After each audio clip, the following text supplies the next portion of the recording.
you are. I was worried you might stop to collect treasure chests opened by the Seelie along the way.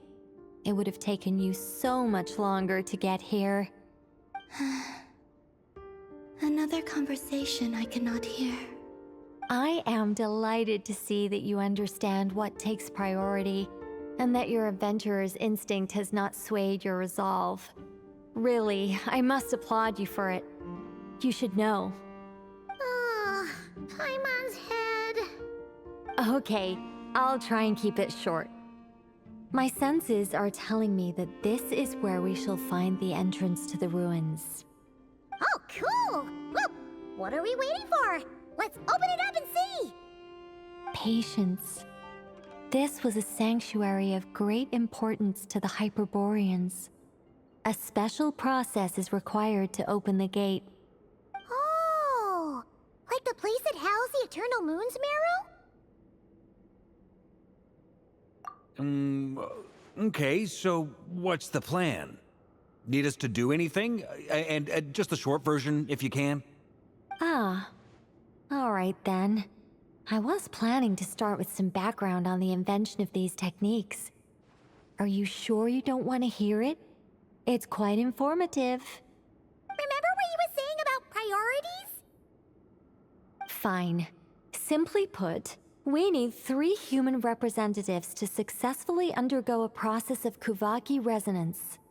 Think of it as a test from the 3 moon goddesses to see if the entrants are qualified, with the most recognizable qualification being Kuvaki. Pretty sure Lauma would ace that test.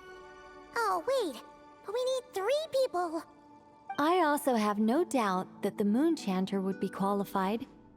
But we would need 2 other people with the same constitution. Therefore, the most feasible method is not so much to follow the rules, but to figure out how the test functions and find a workaround. I've done some research, and it turns out the mechanism is rather crude. We'll simply need humans to stand before it who have sufficient Kuvaki energy within them. I'm with you so far. How do we get the Kuvaki in them? The easiest way would be transfusion. Take some Kuvaki from Nod-Krai's soil, put it into the bloodstream, and get it circulating in the body. So we're going to cheat on the test? Precisely. There are other methods, but this is the simplest one. Cheating the system is much easier than trying to hide from it. Huh? Ah! Sorry? Does the idea of cheating upset you, Miss Lauma? No, that's not it. I suddenly had an idea. Oh, what is it? It's about Moon Prayer Night. I figured out a way for Kutar to join in the festivities. Huh? But as Paimon said, we need to have our priorities straight. Let's get back to the test. I'll follow up with Nefer on the festival arrangements. Oh, okay. Anyway, is this really the best method we have? A Kuvaki transfusion sounds dangerous, no matter how you slice it. If you think that's dangerous, wait till you hear the other methods. I'd be more than happy to go through them if you'd like. There are several. No need, we're good. Let's go with this one. Very well. Kuvaki transfusion it is.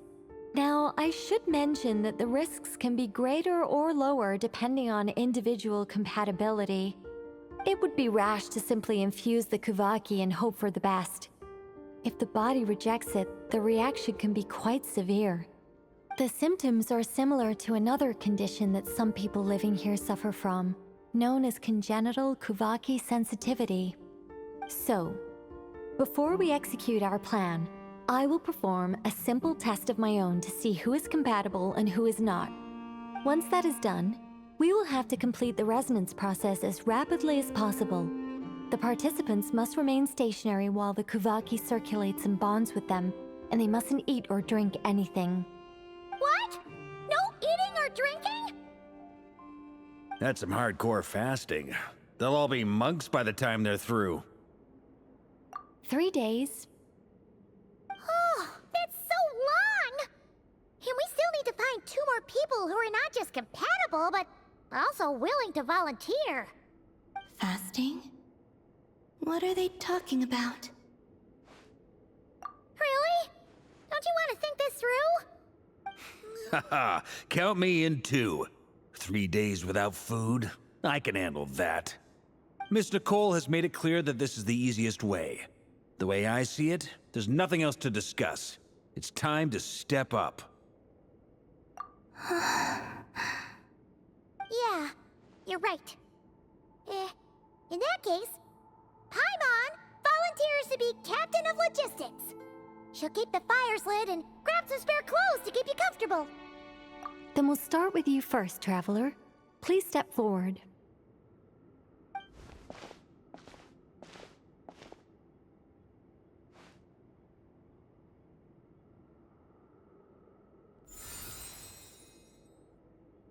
How's it going? Do you feel anything? How about now?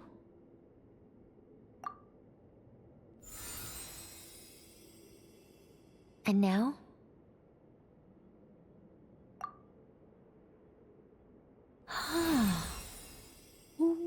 What about now? You guys, it's not a competition, you know. All right, I'm officially impressed. Even as a descender, you can withstand far more than I imagined. It's like I summoned a giant stone titan to arm wrestle you, and your arm hasn't even moved an inch. In my last attempt, I infused 5 times the amount of Kuvaki required. Yes, safe to say, compatibility won't be an issue for you. You're eligible to join. You're next, Mr. Varka. Sure, here goes nothing. All right, I'll start where we left off. 5 times the required Kuvaki dose. Whoa, whoa, whoa, hey, wait a minute. How's it going? No, not great. I kind of want to puke. Feels like I've been drinking too much. A few bottles of wine, then a big stein of Dark Horse. With some hard liquor from Liyue mixed in. You think this is funny? I just lost to a young lady in an arm wrestling contest. I'm never gonna live that down. My apologies. I'll lower the concentration and try again. Oh. How's it going now? I'm not as dizzy as last time, but I can still feel it pulsing around. In that case, you wouldn't be an ideal choice, Mr. Varka. Let's try someone else. Okay, let's go ask some of our other friends then.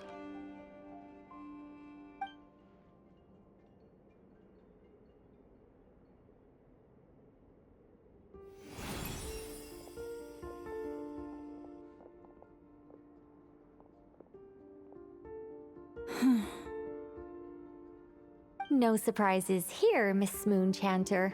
You're perfectly compatible. You may join.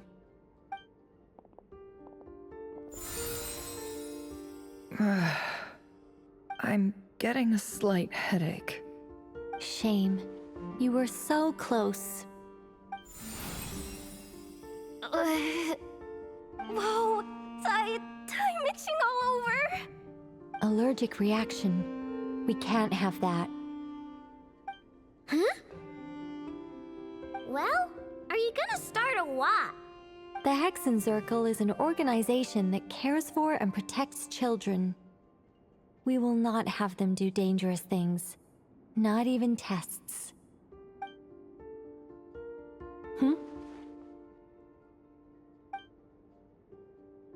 Is something the matter? The candidates have to be human. I guess that rules me out too. Huh. Everyone except the Moonchanter got beaten. Guess I don't need to feel so bad after all. I mean, looks like this isn't gonna be as easy as we thought. Perhaps I could ask for volunteers among the Frost Moon Scions. I'll see about talking to some trusted Lightkeeper colleagues. Itlua springs to mind. In fact, I think we had some former Frost Moon Scions join our ranks recently. Can you give me the scientific explanation for how the test works? I can probably make some kind of test bot. Then we can just zip through Nasha Town, going up to people and pressing a button to check their status. Wouldn't that be way easier? No. Wow! No elaboration for once. How about I contact the Knights of Favonia's garrison in the Wave Chaser plane? Shame that Lohan's already left. And that guy's even tougher than I am. Strange. The moon goddess is clearly revered by many people. So why is she on the brink of disappearing? She mentioned that the world has rejected her from the very beginning. And when we fought the Rakhir of Salnari, it seemed like she exhausted her power for our sake. Also, Paimon's not sure revered is the right word for how people feel about her. Gratitude, certainly. For my part, anyway. It's basic reciprocity. She helped us, so she deserves our help in return. Yeah. Even though she looked like she didn't care, she still saved a ton of people, including me. A review of the relevant data leads me to conclude that Miss Columbina is a good person. Yep, you bet! They really think so? I'm super surprised that Columbina isn't her actual name, though. I think it really suits her. It's light and graceful and... yeah, just a really pretty name. I know, right? Unfortunately, that's not our decision to make. Columbina. That was the code name the Fatui gave me. But it also came up in the song I heard when I was born. But... is that really all there is to it? What do I truly think of my own name? Is there anyone left who will still call me by that name?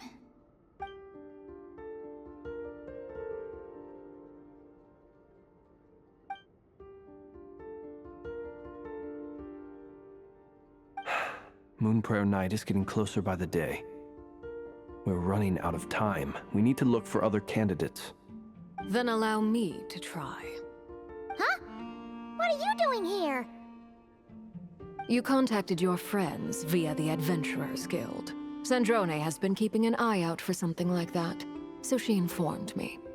Since I have the ability to accommodate a moon marrow, I should prove to be a suitable candidate. Arlecchino. When can we begin? I see. We can begin right away.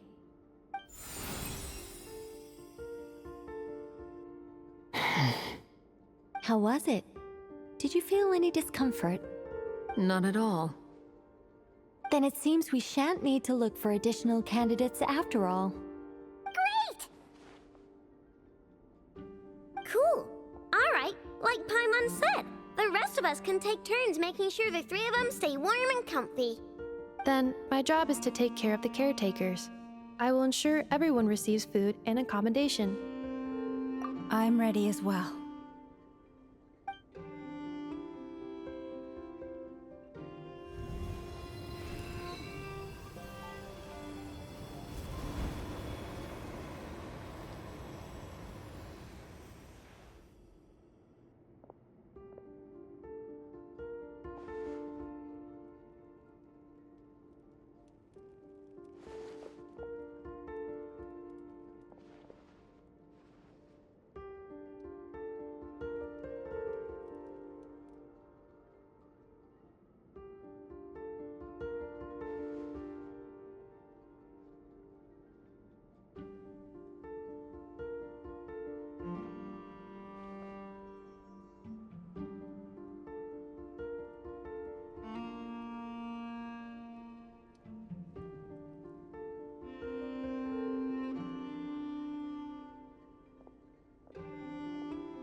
The work is done. the sacred scroll shut. The stars grow dim, the people silent. The white sun sets, the silver moon rises. O path to the temple, appear now before us.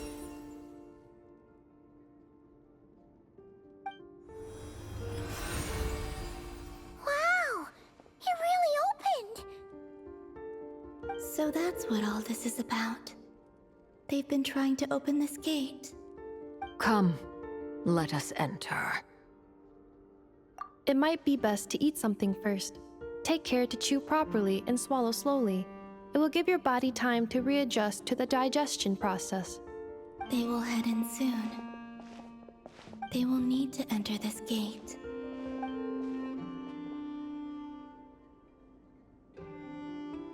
Huh? I cannot pass through. Is it because I have no physical body? It has been 3 days. My strength has all but completely faded. Can I really hold on until Moon Prayer Night?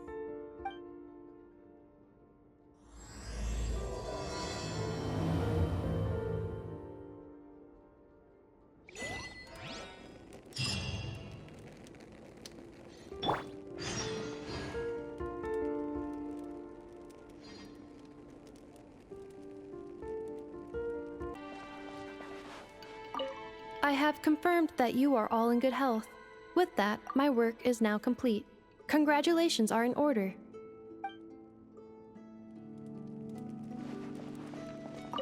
It's good to know you're all well. Puts me at ease.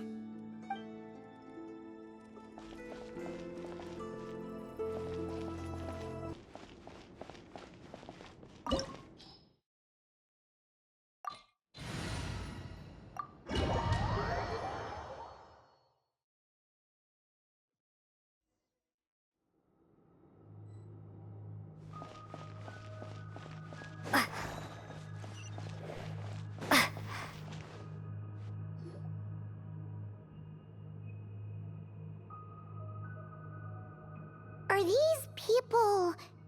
Judging by their clothes, they appear to be phantom Hyperboreans from the distant past. That could mean they have some clues about the moon goddess's name, right?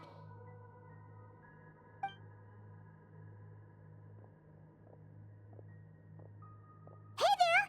Could you tell us what the moon goddess's name is?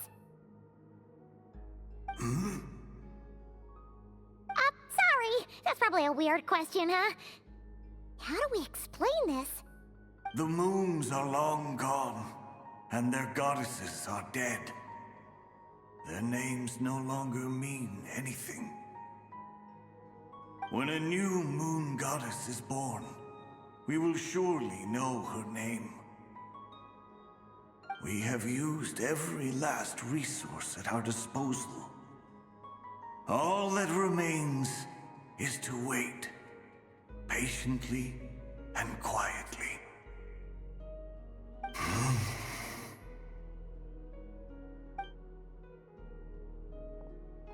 Were the people of the past all this devout?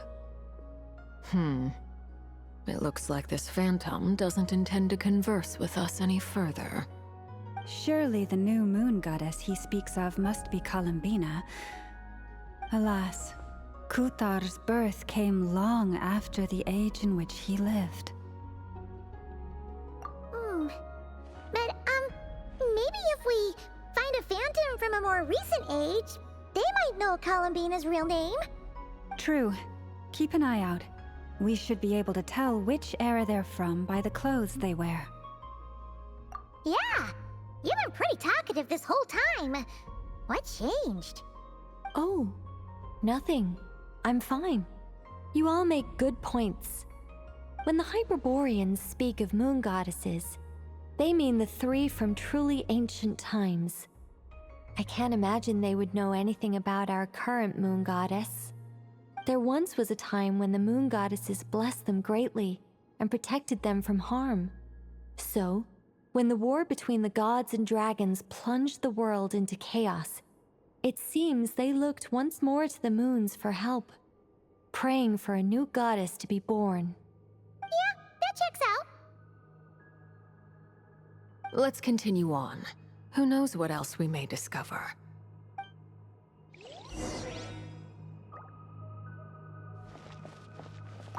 The moons have left for now, but they would not abandon us forever.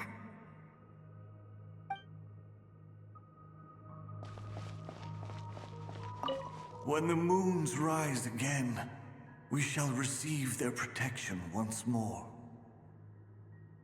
Even in the darkest hour, there is always a way out.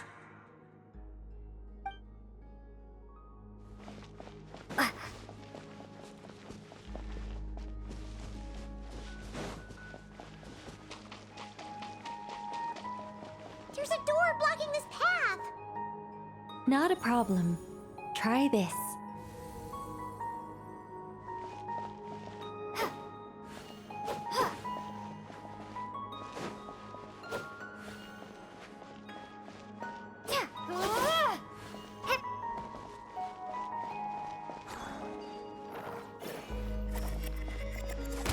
Whoa! How did that door suddenly collapse? This device was maintaining the door's integrity. Remove the core, and the device stops working.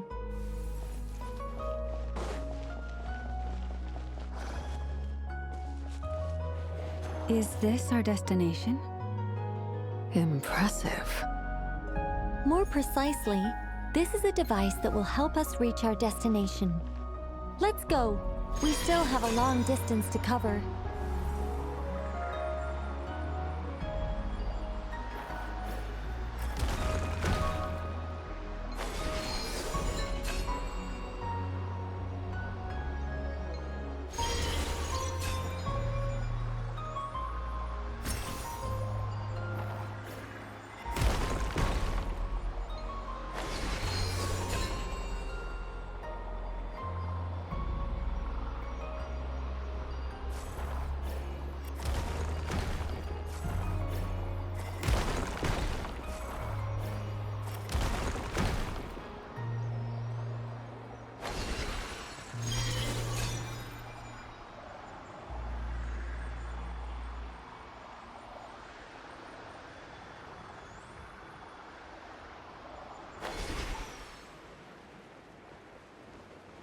The way ahead is blocked by broken rocks. Oh. Let's try that device again. Remember the door from earlier?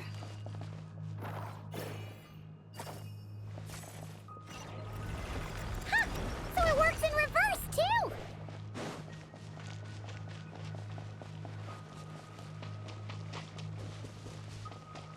The humans we see are all phantoms, but the monsters are real.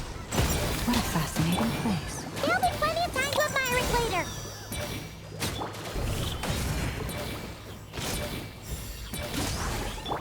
Let's fly!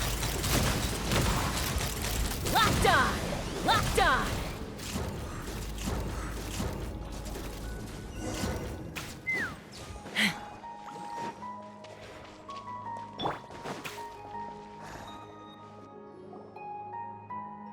Ooh, there's a whole bunch of artwork in here.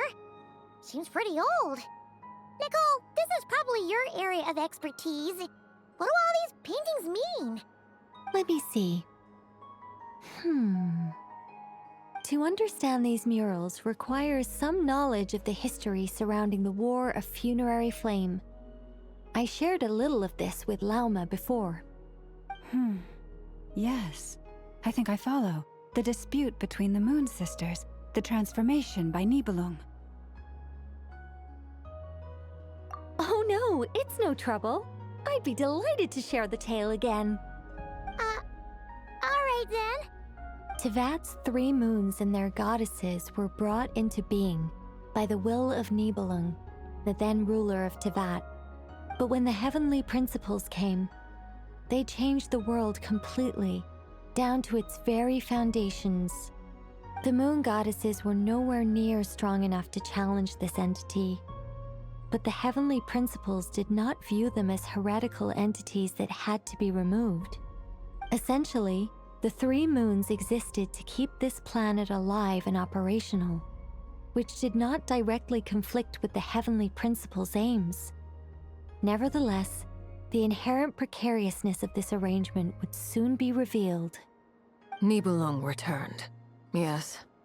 He did, and thus began the War of Funerary Flame, a battle for dominance between Nibelung and the heavenly principles.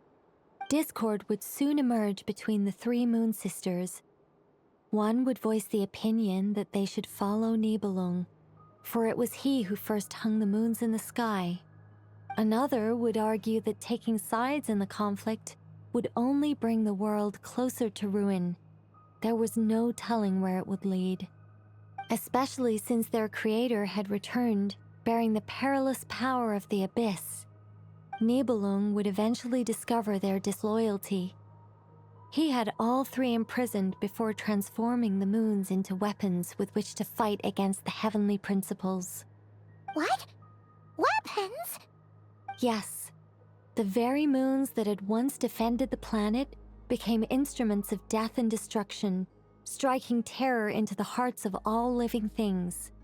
And although the heavenly principles and the three Moon Sisters had once been at peace, it now seemed that the moons posed an unacceptable threat to Teyvat. It is possible that the heavenly principles did not know of the goddess's imprisonment. If so, the weaponization of the moons would surely have been viewed as an intentional breach of the peace agreement. Regardless of who knew what, when, the heavenly principles shattered two moons and flung the other beyond the skies. Whether the goddesses managed to escape Nibelung's captivity after his fall, nobody knows. But this much is certain. From that day on, the moons no longer belonged to Teyvat. The rejection slowly drained their power until eventually they passed away. So that's the full story. You say the moons ceased belonging to Teyvat from then on.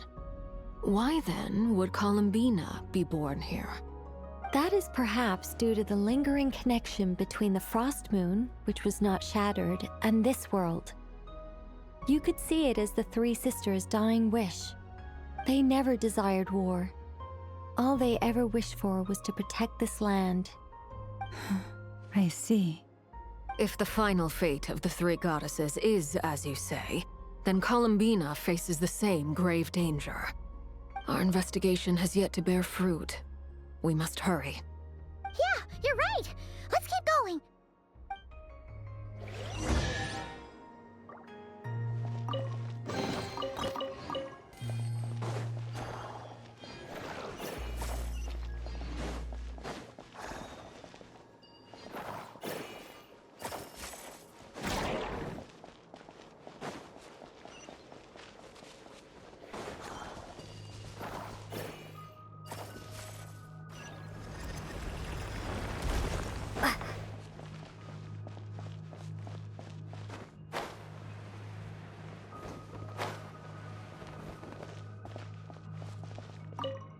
Should we trust him to keep his promise? We have to. There's nothing else we can do.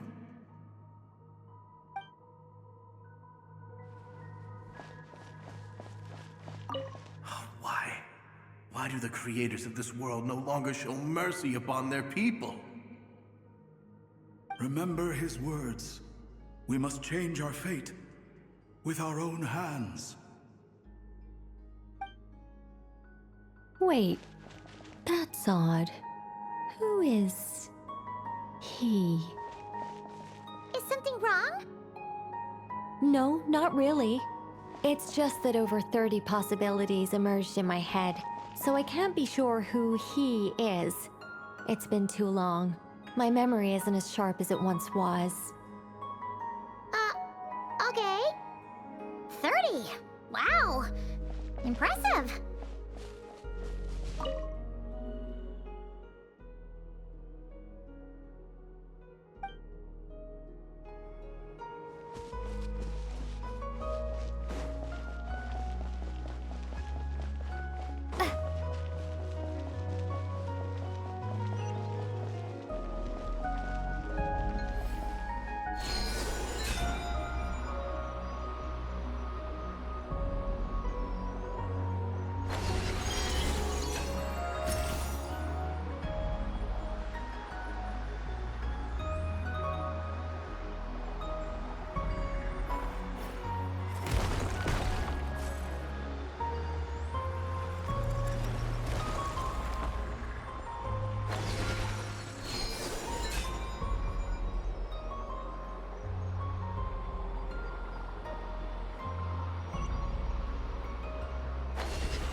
activate this thing? Indeed.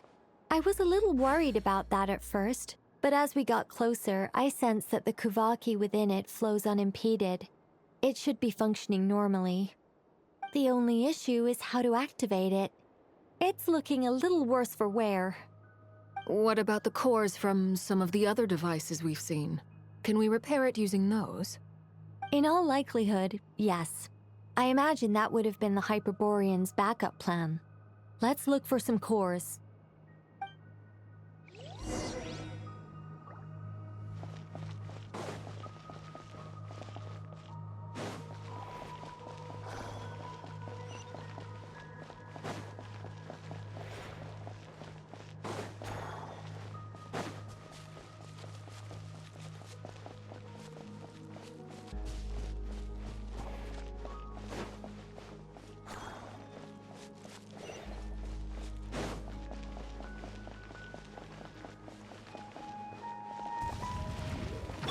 Fire in the hole!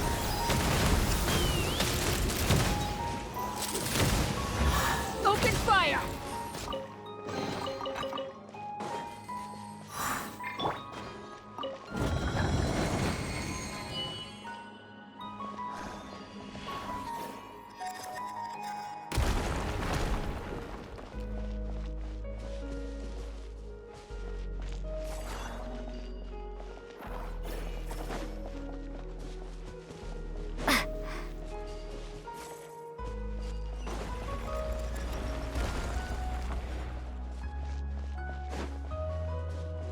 Paimon found a core! But how do we get across? Walk up, then jump down.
That should be enough cores.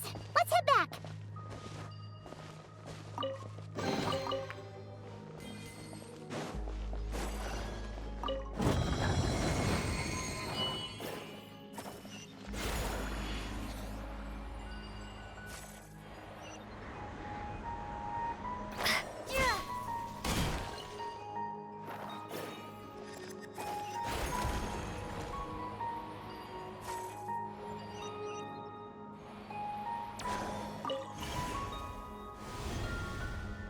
The device is up and running.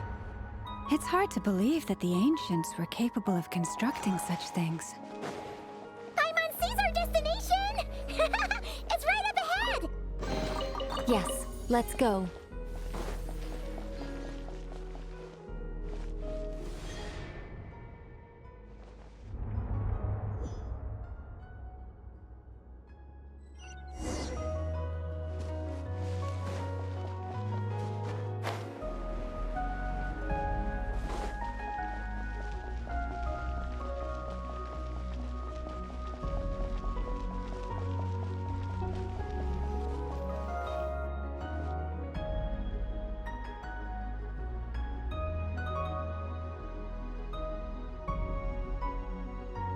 This is where the people of Hyperborea communicated with the moons.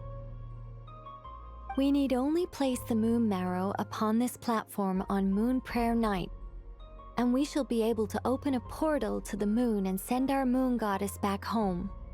The assumption being, of course, that we can find her first. That's right.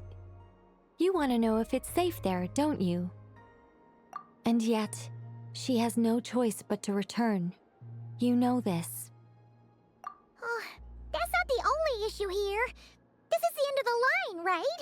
We've explored everything we can. And despite looking at historical artwork and talking to people from Hyperborean times, we're still no closer to learning Columbina's name. If it's not too much trouble, could you tell me exactly what Alice said to you about finding her name? Oh, sure. What she said was...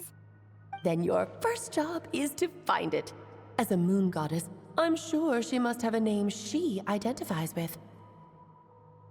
Neither Columbina nor Kutar is her true name, and she's never really accepted either of them.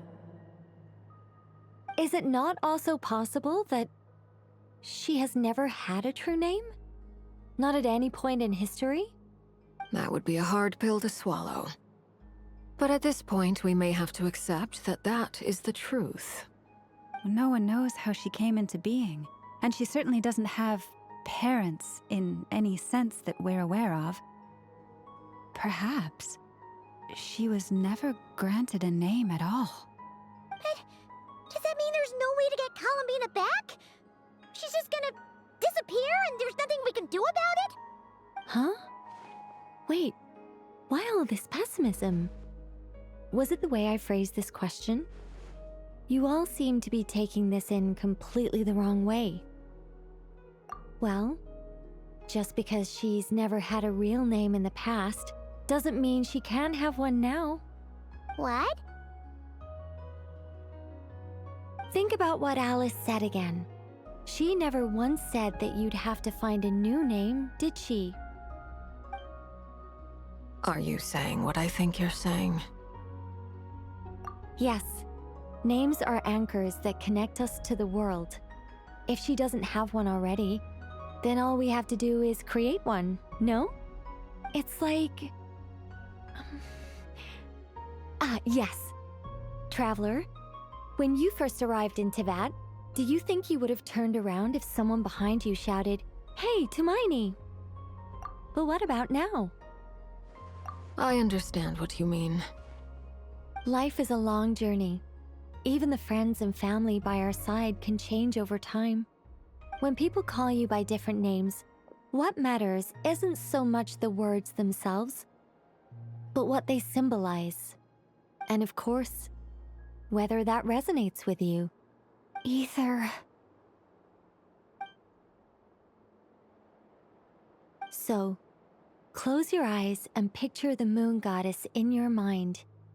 If you were to call out to her in this moment, what would you say? Columbina. Columbina. Paimon would call her Columbina too. Well, she has long forsaken everything that Kutar represents. I think from now on I should call her Columbina too.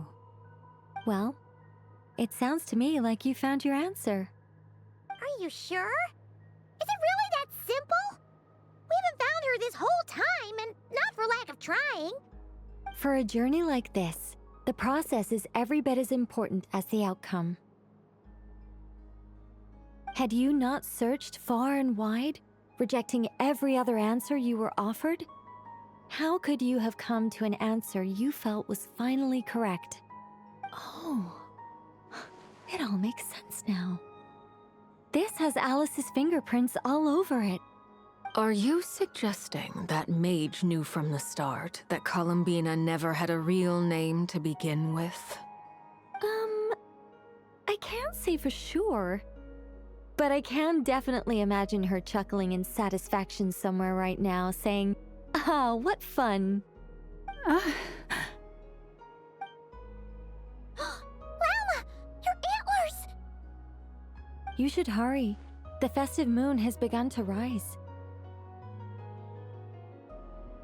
Do not worry, for when you called the name Columbina just now, I could sense that the power within was enough to summon back the moon goddess. The power within what? The name? Yes. So, the thing is...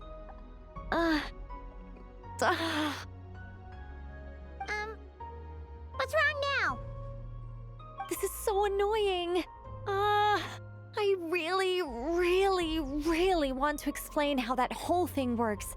Starting from the founding principles of Tevat and... Oh, I could talk about this for hours. But...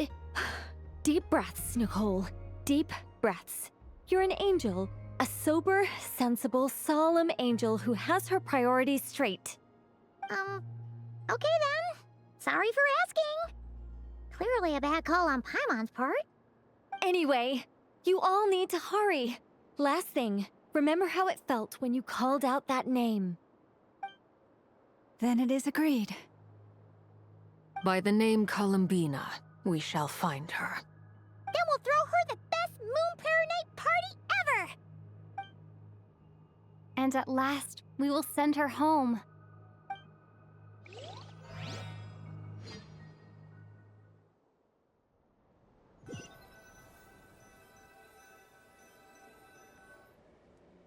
I can barely move anymore. My consciousness is fading away. Have they come back out? I'd love to see them one more time.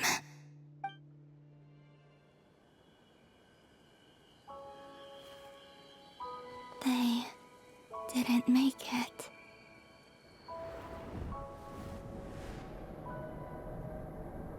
Could you tell me your name?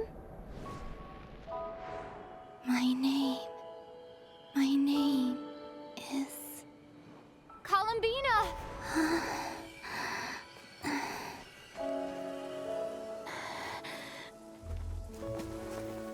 Columbina! Are you here? Columbina! That's the name you gave when we first met. And it's what I've called you ever since. Columbina. It's a fine name. I have many fond memories of Columbina, and so do all of your friends.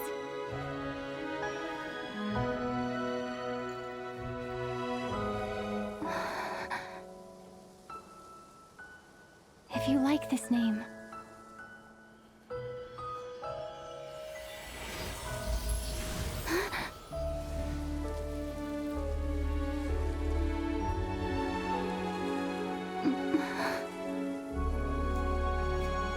looking for me?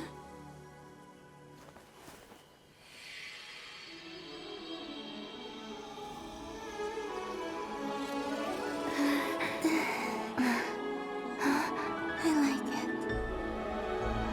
You can carry on using it. My name is Columbina Hyposelenia.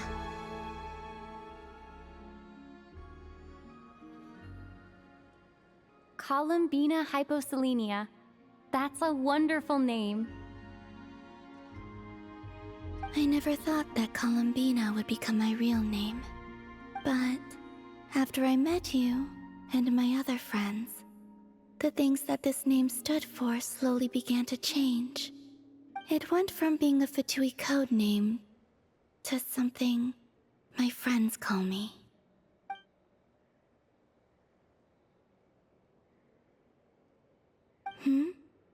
What is it? Why aren't you saying anything? I'm just so happy for you. Thank you. So, where's everyone else? We can go and meet them very soon. Everyone went to different places to try calling your name. Great. I'd like to thank them as well. Everyone's done so much for me. Searching for my name, entering those ancient ruins. Huh? Wait, so you were... Yes, I was there. Not physically, but my consciousness was still holding on. I followed you the whole way. Starting from when? You turned around and called out my name while you were in Nasha Town. Do you remember?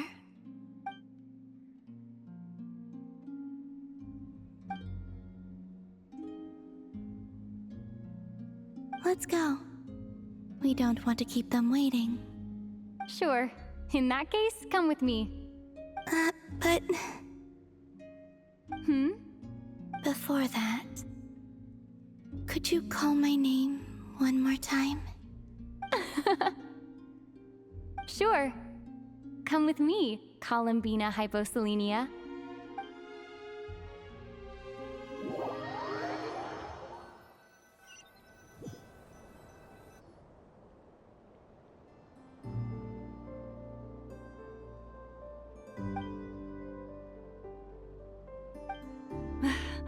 Columbina! Oh, this truly is wonderful. Llama, I can't breathe. Ha ha! Just in time for Moon Prayer Night. It's good to have you back, Miss Columbina. Yeah, we were worried sick. Thank you, my friends. With your help, I now have a name that belongs to me. Columbina Hyposelenia. Where's the second half from? You added it yourself? That's right. It means... Born beneath the moon. Yes.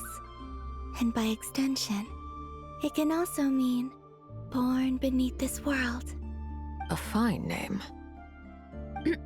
Now, as much as it pains me to interrupt this beautiful reunion, I feel obliged to remind you that the Moon Prayer Night celebrations in Nasha Town have already begun. Don't you want to enjoy the festivities? There's so much to see and do. And some of the ambient lighting and entertainments were sponsored by the kind souls in the Hexen Circle. Nicole? Why have you turned into Dodoko? So you're Miss Nicole. Thank you for helping us, and for helping me find my name. It's nice to finally hear your voice. You're quite welcome. Guiding lost people to hidden treasure is what we Seelie do. And if you ask me, spiritual treasures are far more precious than material ones. Chests are all well and good, but this was what it's all about. Ah, so satisfying. Anyway, I had to go help Alice. It seems like she ran into some trouble. That's why I couldn't be here in person. But don't worry, we're with you in spirit. We'll be celebrating right along with you. Keep an eye out for the Hexen Circle's festive stalls in Nasha Town. I think you'll like what we came up with. Alice said she even managed to rope B in this time. The Frost Moon Scions have also prepared various attractions. I believe Aino, Nefer, and their crew are setting things up as we speak. On that note, Nefer, about that request I made. It's all in hand. Yehoda is on site to ensure that everything goes off without a hitch. Wonderful. In that case, Traveler? Huh? Come on, Columbina. It's time to celebrate the best Moon Prayer Night ever.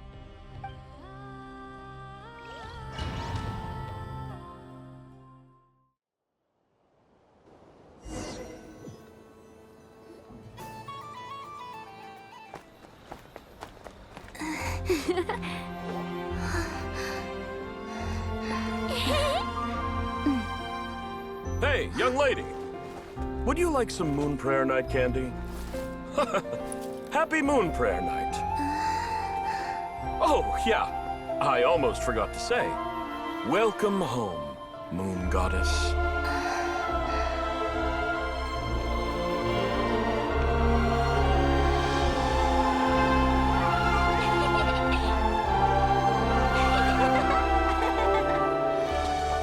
Welcome home, Moon Goddess. Welcome home, Moon Goddess. Welcome home, Moon Goddess. Turning Nasha Town into her home is a festive gift. A rather brilliant idea. Perhaps this is what Nod-Krai, Columbina's home, should have been like all along.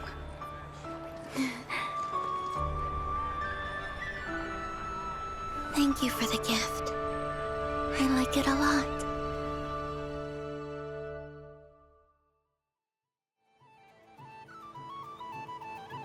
This feels like the surprise of my life. I do. I never imagined I'd ever get to enjoy Moon Prayer Night with everyone so freely. If you're happy, we're happy. Quite a strategy you came up with. Hide the tree in the forest. It's not your usual style, Lauma. Is there something about Moon Prayer Night that enhances what's in your head as well as the antlers on top? Apparently so. It even inspired a perennial penny pincher to use their resources for a greater cause. It truly is a magical festival.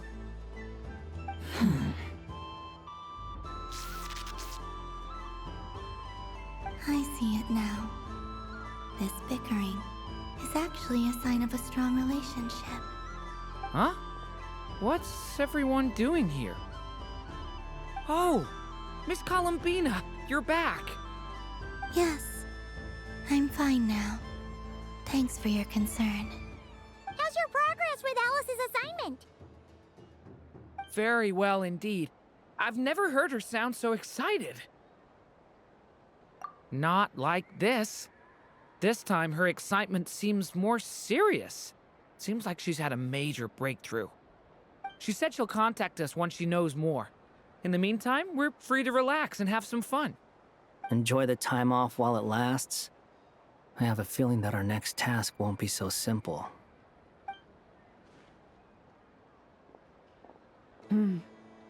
I should go. I still have a few things to attend to at the Frost Moon Scion stall. And I think I'll take a look around. With any luck, this once-in-a-year festival will come with once-in-a-year opportunities. Hold up a second. Where's Varka? I believe he made a beeline for the flagship the moment he entered Nasha Town. Ah, that's Mondstadters for you. They know what they want when festivals roll around. Goodbye for now, Columbina. I hope you have a wonderful night. I will.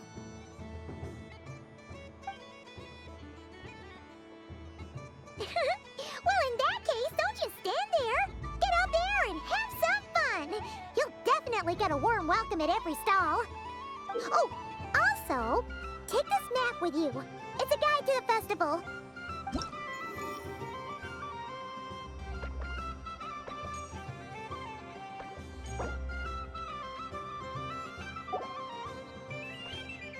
The Frost Moon Scion stall is over here. Lauma's invited a whole bunch of cute animals to celebrate too. Over there is the Hexencircle section. Alice seemed more excited than anyone about this festival, so she insisted on making it a grand affair. Oh, and then there's the Nasha Town local specialties, including... Actually, forget that.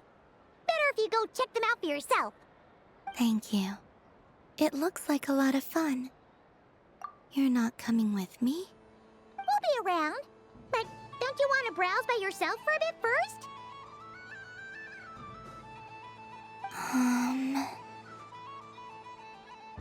Yep. If you find something you like and want to try it out together, just give us a shout. We'll be right with you. Otherwise, just relax and enjoy yourself. There's so much on offer, so try to experience as much as you can. And don't forget to stuff yourself with all the delicious festival food. All right then. Off I go. Where should I go first?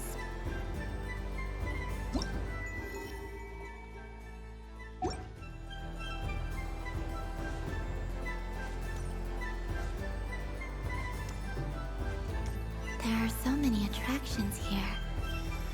Since I rarely get out, I might as well make the most of it.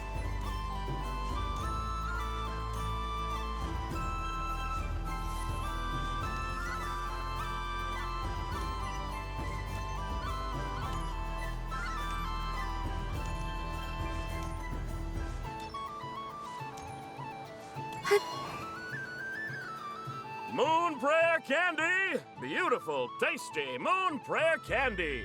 Buy a whole box, share it with your friends and family! Candy? To share? I wonder what flavors everyone would like. Welcome home, Moon Goddess. Fancy a box of Moon Prayer Candy? Sure. I knew you would. Now, what flavor would you like? I'm not sure. What flavors do you have? Is this for yourself or as a gift? A gift for my friends. Ah, I see. In that case, I'd recommend apple, lockaberry, or midsummerberry. Those are the most popular. Do you have nocturnal blossom flavor? Huh. I've seen couples give those as gifts before, but I did not know they were edible. No? Okay then. Moonfall silver? You did say this was for friends, right?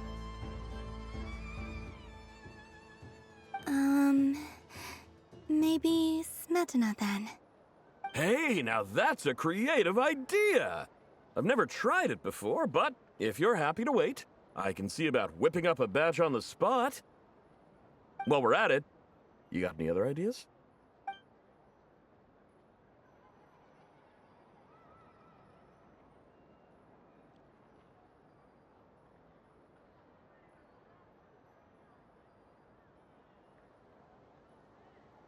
Here you go. Every flavor you asked for is in there. Thank you. Haha, I should be the one thanking you! You brought me a whole bunch of new business. It's like a genuine blessing from the Moon Goddess. I hope you and your friends have a lovely night.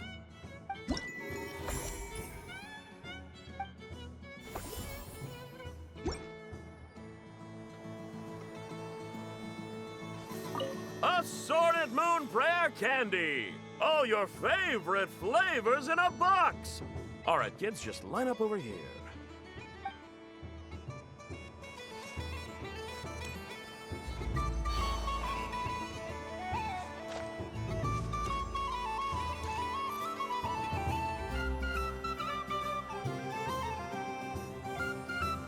What is going on over here? It looks like fun. Hold it right there! You can't run away from me, Moon Goddess. Are you talking to me? Of course. Do you see anyone else here dressed up as the Moon Goddess besides me and you? Hey, come on! Call me by my title. Happy Moon Prayer Night, Moon Goddess. And the same to you. Anyway, there's no time to waste. Get ready for the duel of a lifetime. Duel? Meet my partner, Stacko. Come on out, Stacko! Well, don't just stand there. Let's see your partner. Partner?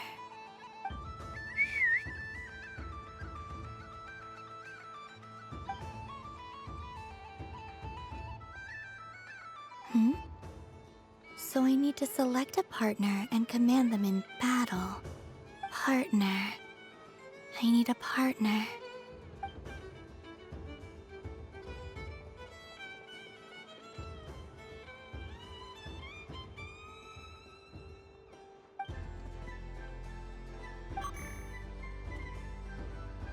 Whoa! Am I seeing things? Where'd you get a Kuhenki? They're super rare. That's great. But you can only bring one partner to battle against me and Stacko. No ganging up allowed. They all look so eager to be picked. Which one should I choose? I'm not sure what this bot is trying to say, but it seems very happy. That bow. Does it want to dress up as the Moon Goddess too? Testing! Testing! Oh, this is an emergency broadcast! An exciting battle is about to take place right here at the Nasha Town Special Arena! In this corner, we have the Moon Goddess and her robot partner. And in the other, we have the Moon Goddess and her other robot partner. Ugh, this announcer stuff is harder than I thought. Why does everything I say sound so dumb? If I could cringe any harder, I'd fold in on myself. Only one Moon Goddess can be victorious in this ultimate battle of destiny! But who will it be? There's only one way to find out! Now, without further ado, let the Battle of the Moons begin! I don't care who we're up against. Stacko and I ain't gonna lose! Let's strike first! Stacko, formation shift! Ho ho ho! The robot has kicked things off with a change of formation. But how will this affect the battle? Nobody knows! The other party chooses to attack! Let's see how their partner performs!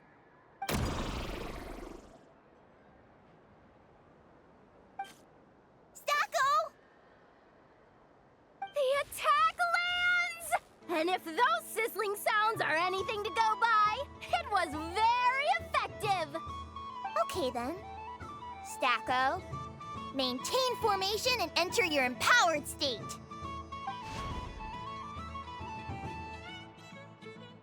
Empowered state! There we go! Now we're talking! Absorbing the immense Kuvaki present on Moon Prayer Night, this lean, mean machine has greatly increased its offensive power!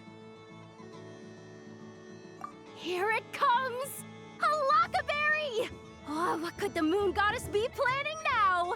Frankly, I don't have a clue, so your guess is as good as mine.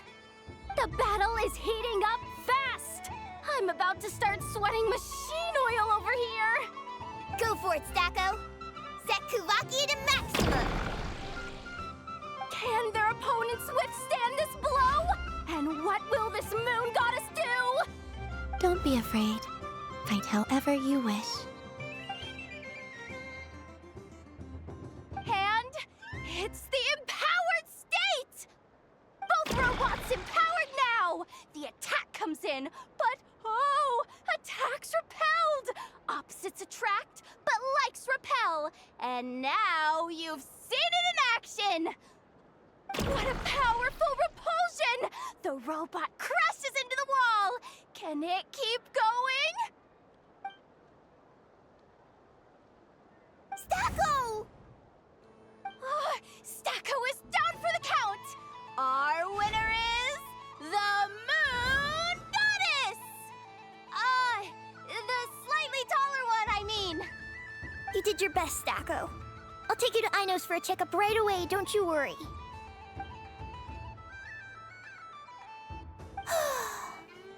Well, you beat me fair and square, I guess. Honestly, I underestimated you. Won't make that mistake again. I think my partner deserves most of the credit. Just you wait. When I'm a little bit older, I'm gonna come back a whole lot stronger. You ready for a rematch?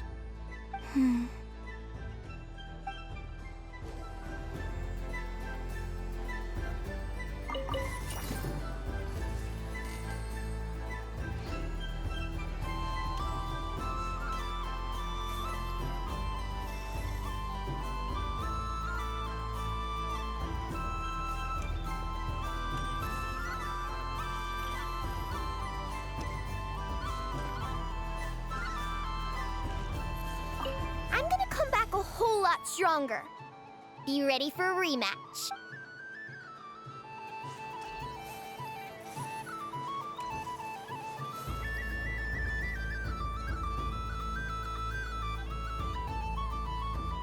Well, well, look who it is. I figured someone went and disappeared on us the moment we let her out of our sight. They looked all over for you. Frankly, I didn't think you'd be back for Moon Prayer Night. Were you worried about me, Sandrone? You would like that, wouldn't you? Do you even hear what you're saying? It seems to me like you disguised yourself with festive headgear, just so that you could come see me on Moon Prayer Night and make sure I'm okay. You didn't even bring Polonia with you. You? I thought you couldn't see. I cannot. But I sense the confusion of those around us rippling through the Kuvaki currents. Based on what I know about you, let me guess what you're wearing. Is it cat ears? Shut up! I'm only here to protect the Fatui's interest in this territory. Running into you was pure bad luck. Really? But you were the one who asked Arlecchino to help everyone find my name. Columbina! Ugh! Just one more word, and I'll unscrew your vocal cords. It's Columbina Hyposelenia now. Tell someone who cares. I've missed you, Sandrone. The whole time I was gone, I was thinking. I hope I get a chance to say some ugly words to you. Is that supposed to be a joke? Anyway, let's go play that game. What? You mean that frostfin whale? Yes. It's some kind of game where you get bitten if you step on the wrong tooth. Seems like fun. Who in their right mind would wanna? Because you're not a scaredy cat. Fine! You wanna play? Let's play. Don't complain when I kick your sorry butt. Lovely. You old geezer! I'm gonna beat the pants off you! Just you watch! I almost forgot. Sandrone? What is it now? You'd better not lose, or I'm going to beat your head in. What? Allow me to demonstrate since I'm feeling so nice. You just step on the teeth, like this.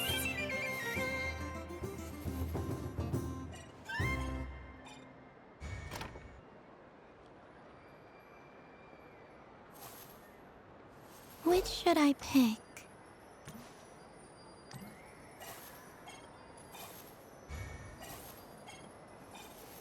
Your turn, Sandrone.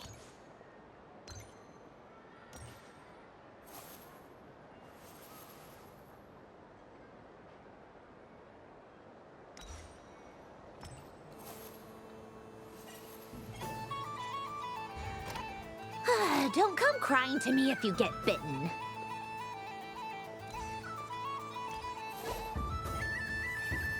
There are less and less teeth remaining.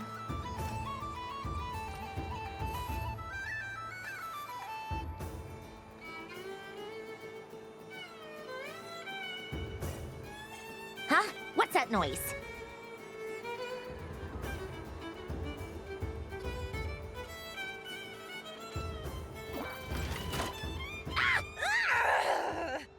I think you might have picked a bad tooth, Sandrone. Shut it! Do you need any help? It seems like you're stuck. No! It's just a blasted toy! How is its grip this strong? Stop laughing! All right. Well, you lost. So just like I promised. Hey! What are you doing? Are you seriously? Hiya! Why, you... Oh, just you wait! Rematch! Are you all right, Sandrone? That was quite a strong bite. Are your clockwork parts? Quit your fussing! I don't need it! All right. I'll go first this time.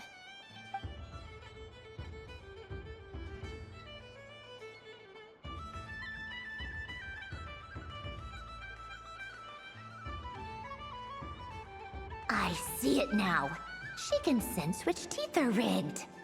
So I just need to avoid the same ones that she does.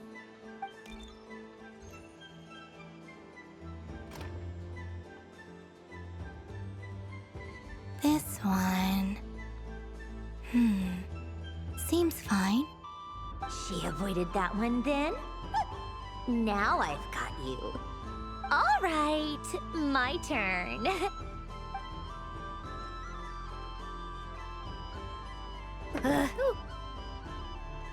What? Looks like you lost again, Sandrone. Wait! There's more than one bad tooth! Bunk.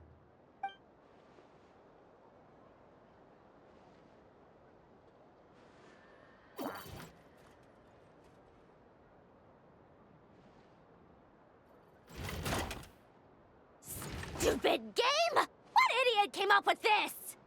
Are you alright, Sandrone? You said some nasty things just now.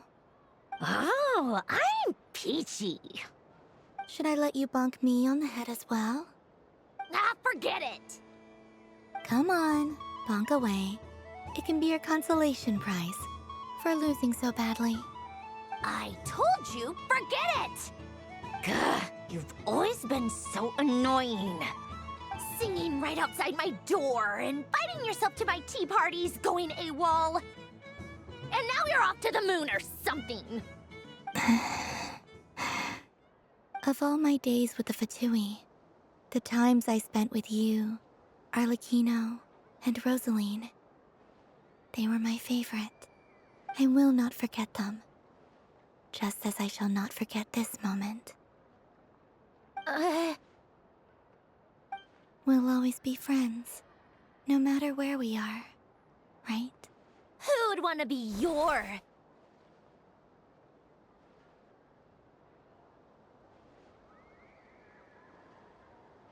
I'll miss you, Sandrone.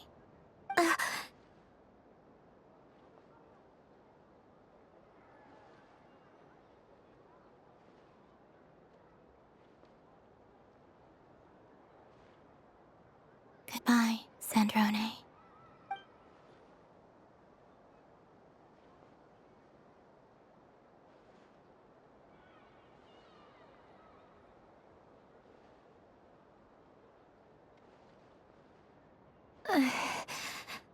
I'll miss you too, Columbina. Sorry, what was that? Ah! Ah! Yeesh! No need to freak out. What's wrong? We've been looking everywhere for you. What do you want? Oh, nice ears. What do you want? This. Huh? It's your turn to draw something. You're one of her friends too, aren't you?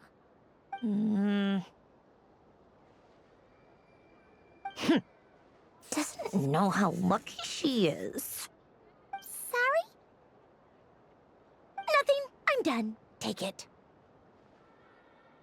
Oh, that was fast. Oh, and one more thing. Last time we spoke, you mentioned you were interested in the Narcissan Kreuz Ordo's research, remember? There were too many people when we last met, so we didn't get the chance to do this. What are you talking about?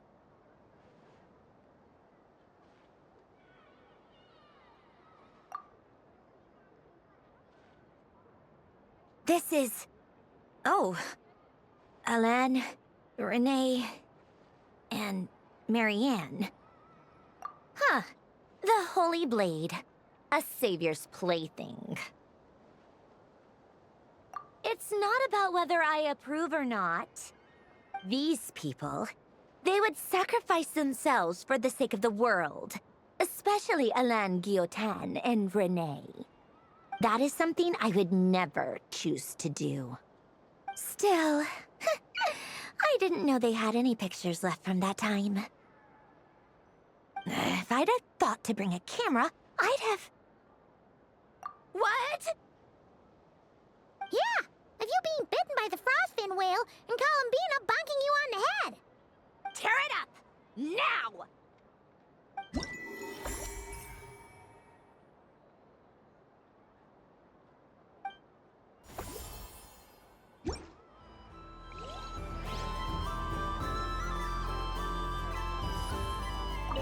What's there to see on that moon anyway?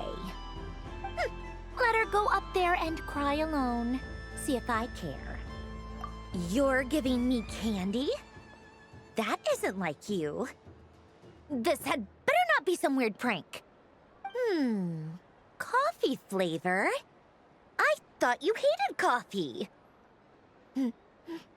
It's extra strong too. Huh. You didn't do all this just for me, did you? Hey! Don't take it away! I never said I didn't want it. I mean, you can't unmake the candy now.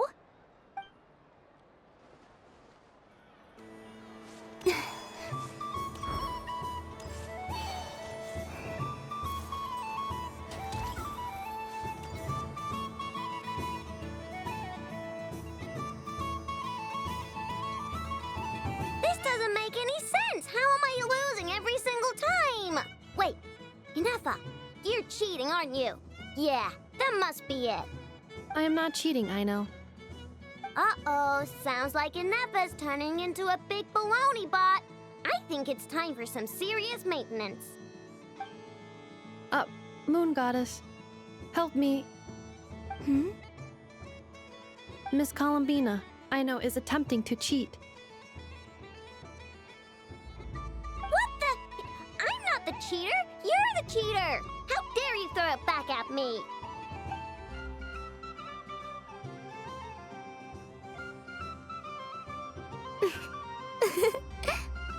All right, fine. Let's all laugh at I know. Just you wait till I get home, because I'm gonna make a game bot that can win 100% of the time. Let's see you laugh when I come back and beat your butts. You'll all have your heads covered in stickers when I'm through with you. We came to check everything was okay after all that yelling, but,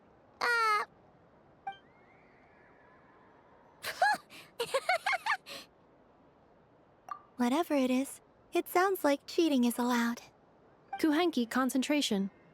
Each player starts with differently colored kuhenki. Each round, they draw one kuhenki from their opponent. When a player has two kuhenki of the same color, they make a pair and can be discarded. Any that can't form a pair must be kept. The round ends when a player can't form any more kuhenki pairs, and that player gets a sticker.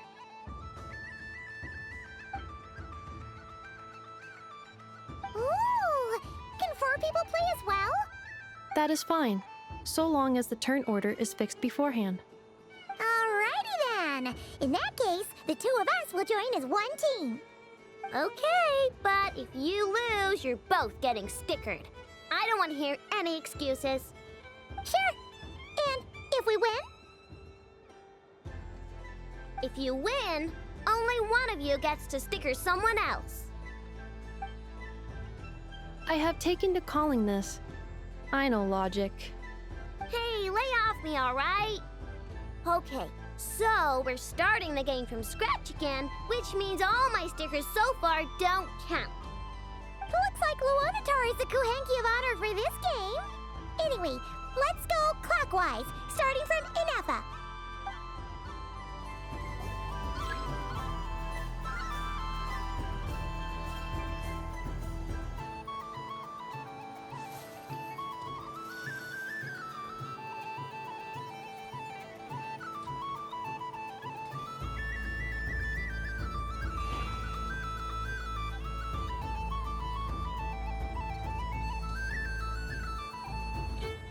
Nice! That's a pair!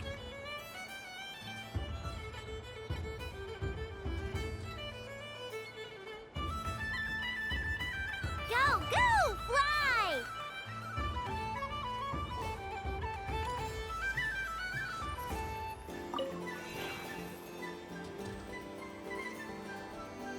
Go on.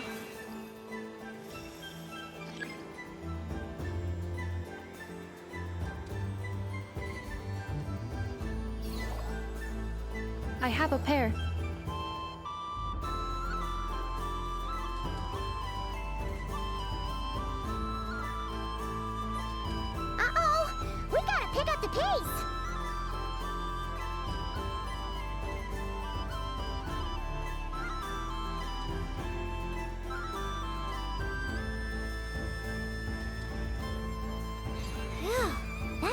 too close. I thought I was gonna lose.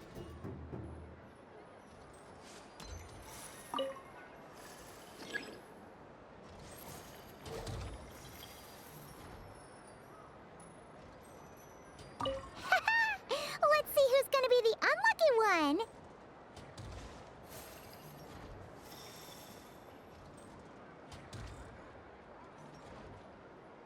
Good luck, everyone.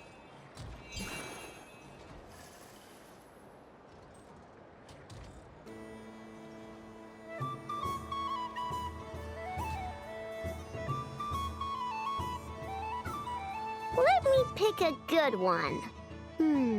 What's it gonna be? You're looking very pleased with yourself there.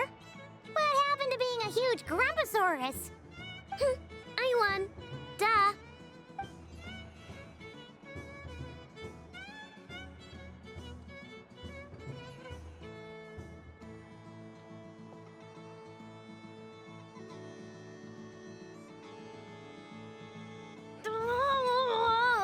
Me again? Don't fidget too much, Aino, or the sticker's going to fall off. I don't care. If it falls off, it falls off. If a pair of Kuhenki get discarded, why not a pair of stickers? Huh? Huh?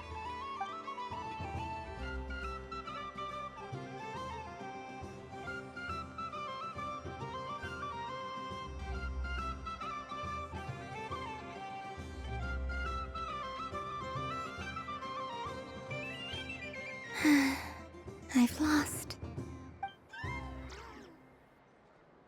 Sticker, sticker, sticker!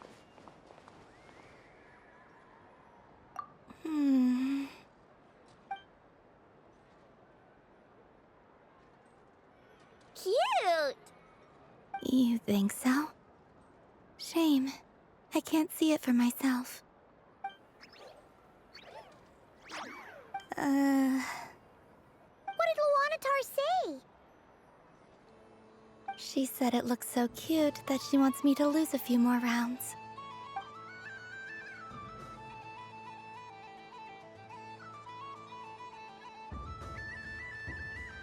Who put these stickers on Paimon's eyebrows?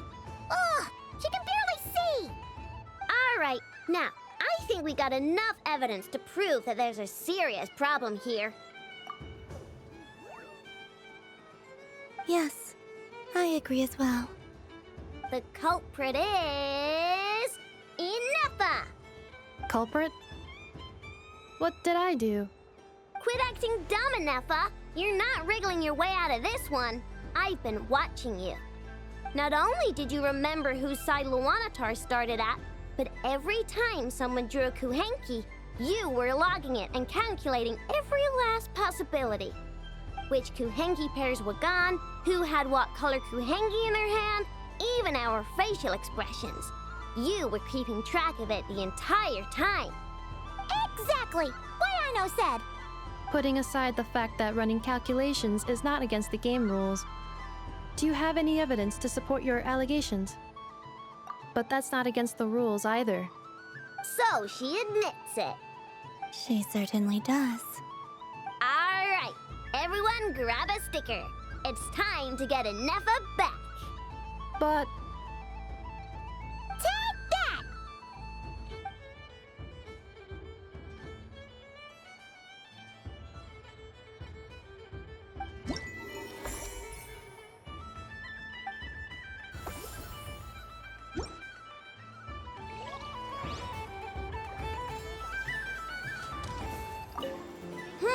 I'm never playing games with you ever again, Inepa. Ooh, moon prayer candy? Sweet. Is it okay if I grab a whole bunch? Psst, Columbina, turn around. Use your huge cloak to block Inepa's vision. Yum. Oh, this one's even yummier. Ugh, the flavors are blending in my mouth. Ew.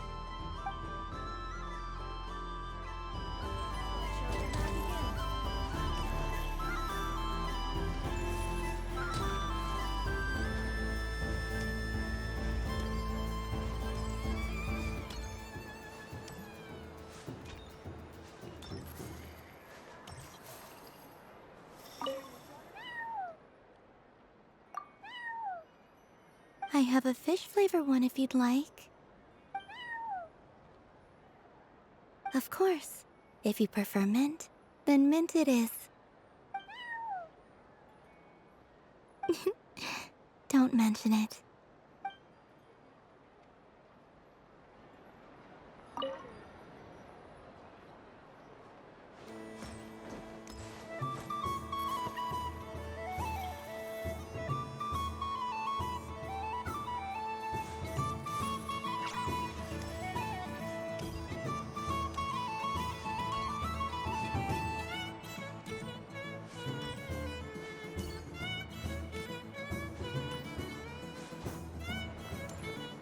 What's this? Should I give it a try?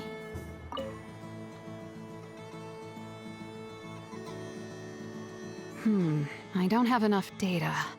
Need more samples. Who should I ask for help? Is this one of the amusements? Or is it a research project? Bit of column A, bit of column B. I'm currently running some synchronization tests on these bots.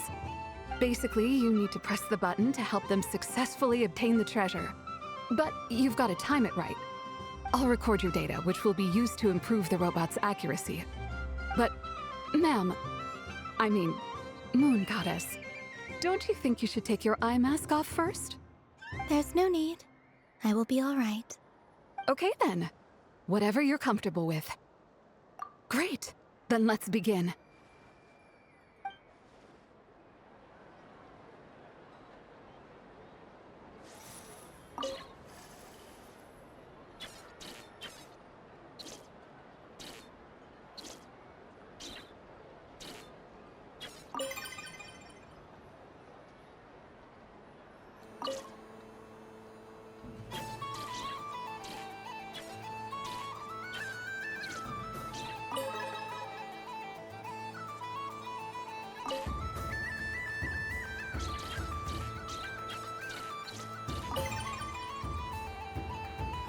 Nice. Data collection complete.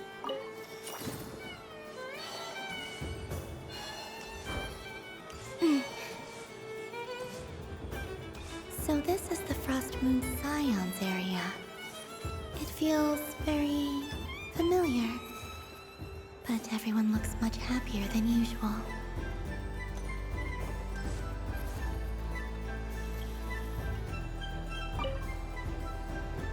If this were any other day, I'm sure it would make for a great photo opportunity. But Moon Prayer Night has rendered my antlers uncomfortably large. Doesn't it look like this rhyme-horned deer has 2 sets of antlers?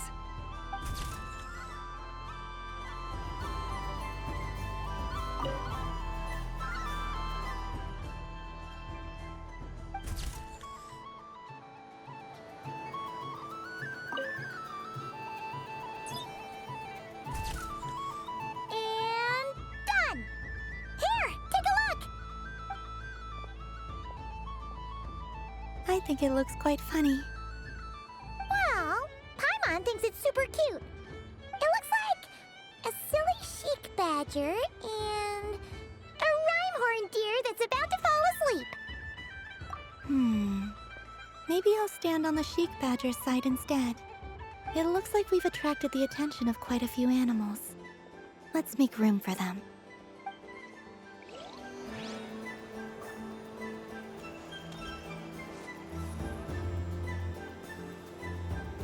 Wow, the Frost Moon Scion stall looks kinda plain, but it's pretty cool once you get into it.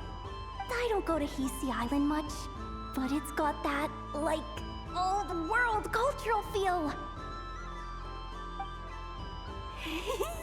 And if culture means we get more festivals, I'm all for it! Hello, Yahoda. Columbine... hello, Moon Goddess. That was too close. I almost gave the game away in front of the staff. Oh, wait. What's the deal with her shoes? They don't make a sound when she walks. I could do with a pair of those. Do you like balloons too? balloons? Oh, you mean those? What's so fun about balloons? I'm not a kid anymore. They're probably more up Aino's alley. Yes. The animals seem very curious about these strange flying objects.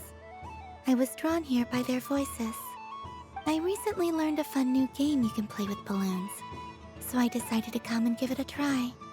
A new game?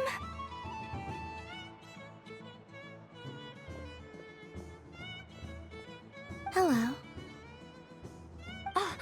Welcome home, Moon Goddess. Here to buy some balloons? Yes. Could you give me a few that haven't been inflated yet? Are you sure? I guess it's not a problem, but... Yes, please. Thank you. Uninflated balloons? But those are just little rubber pouches. What does she want with those? Would you like to play the balloon game, Yehoda? Huh? Sure. I guess. How do you play it? Wait here a moment.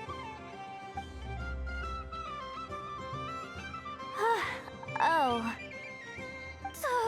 This is so weird. What have I gotten myself into now? I thought I saw Columbina nearby. Uh-oh! That's the fourth Harbinger! Although she's helped us out quite a bit, she's good people, right? Is she looking for Columbina? Oh, guess that's my ticket out of here. I'm not sure my heart can take being sandwiched between two Harbingers.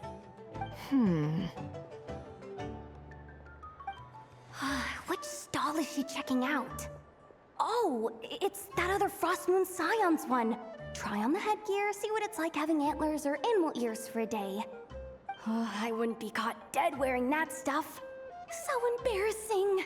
I have enough gear to carry as it is. Wait, what?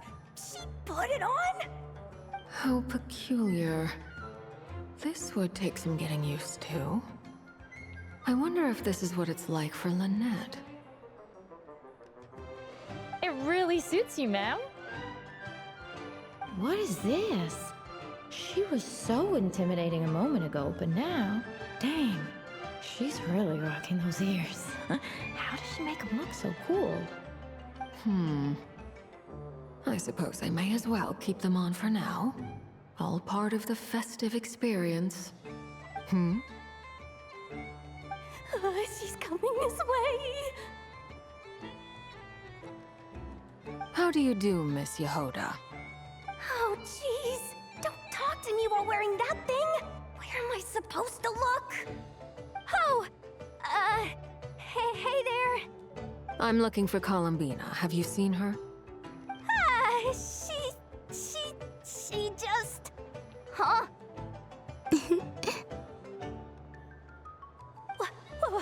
Wait, is that what she meant by balloon game?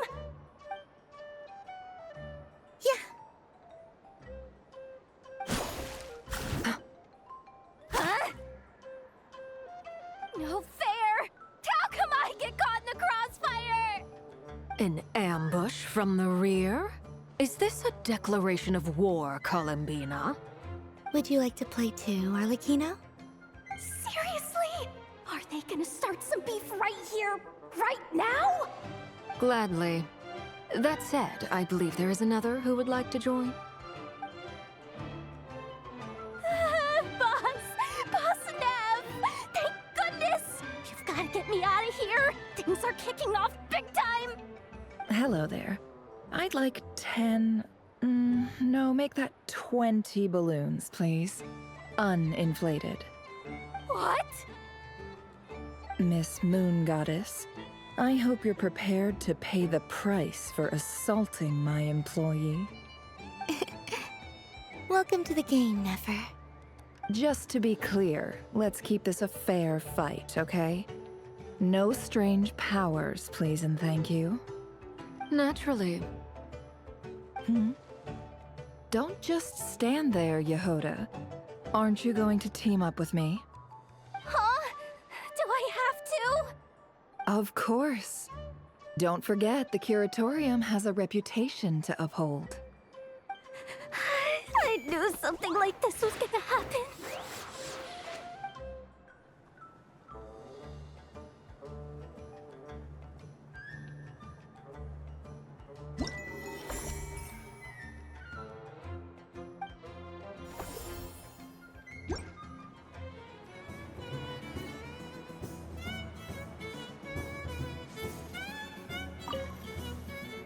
I've seen Linny and the other children play this game before. It would seem that it's not a bad way to relax, once in a while. Candy?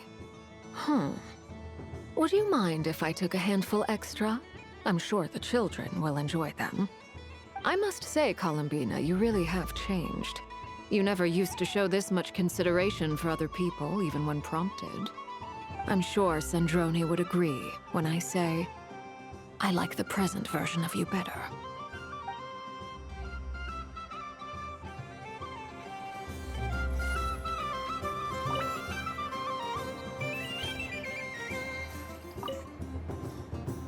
Welcome home, Moon Goddess.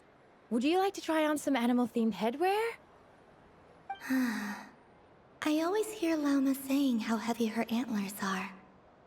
I wonder how it feels. Let me give it a try. Oh my! It really suits you.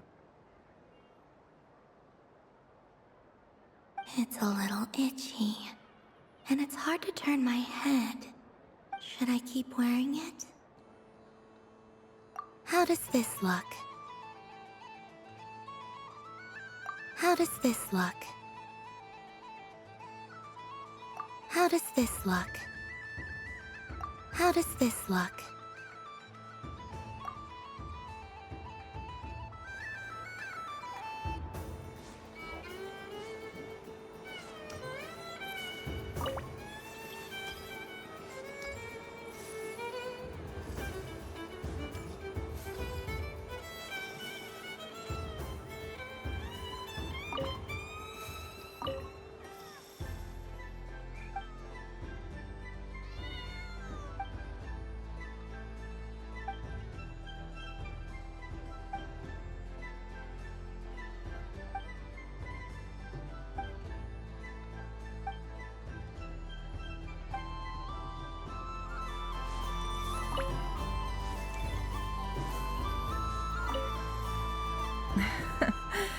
That was fun.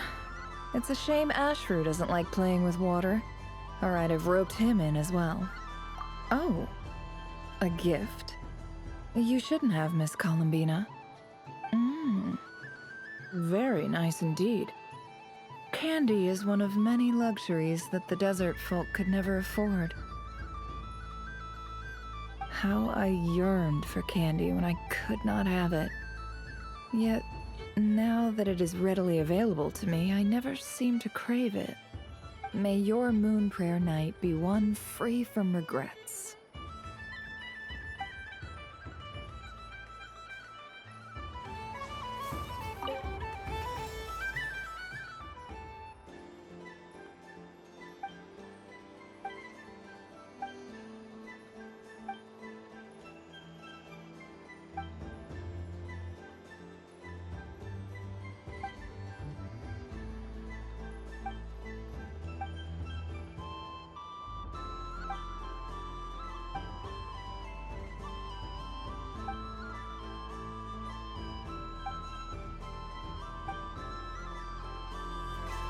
What's this? Should I give it a try?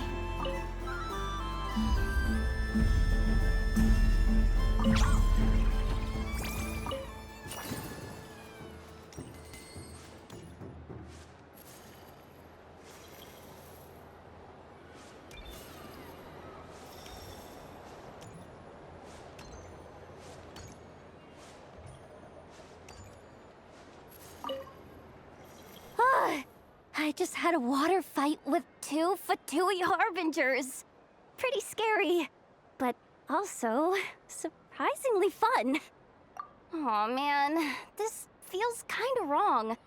Like, shouldn't we be the ones giving you candy rather than the other way around?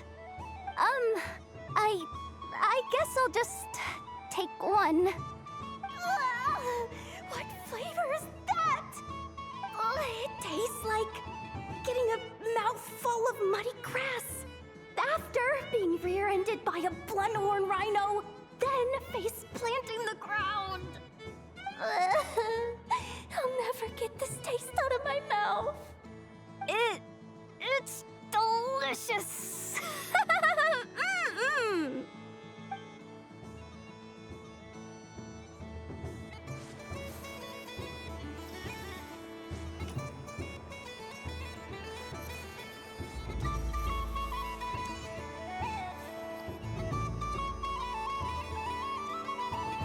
I wish for a never-ending supply of Laka berries.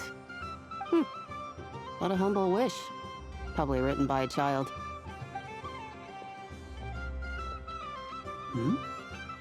Is that Lauma the Moon Chanter?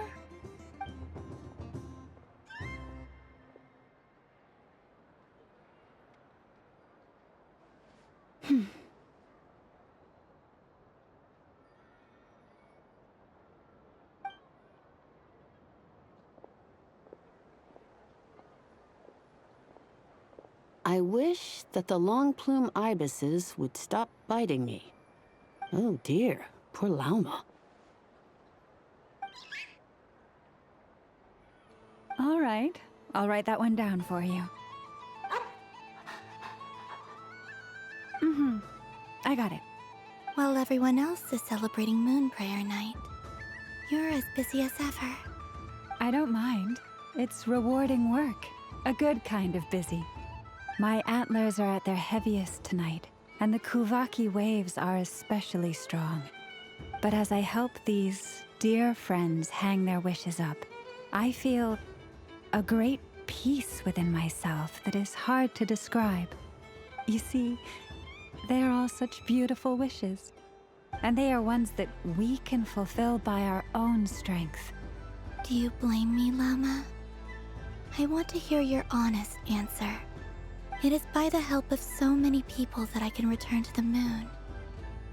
But I feel as though I've hardly done anything in return. You've done plenty, Columbina.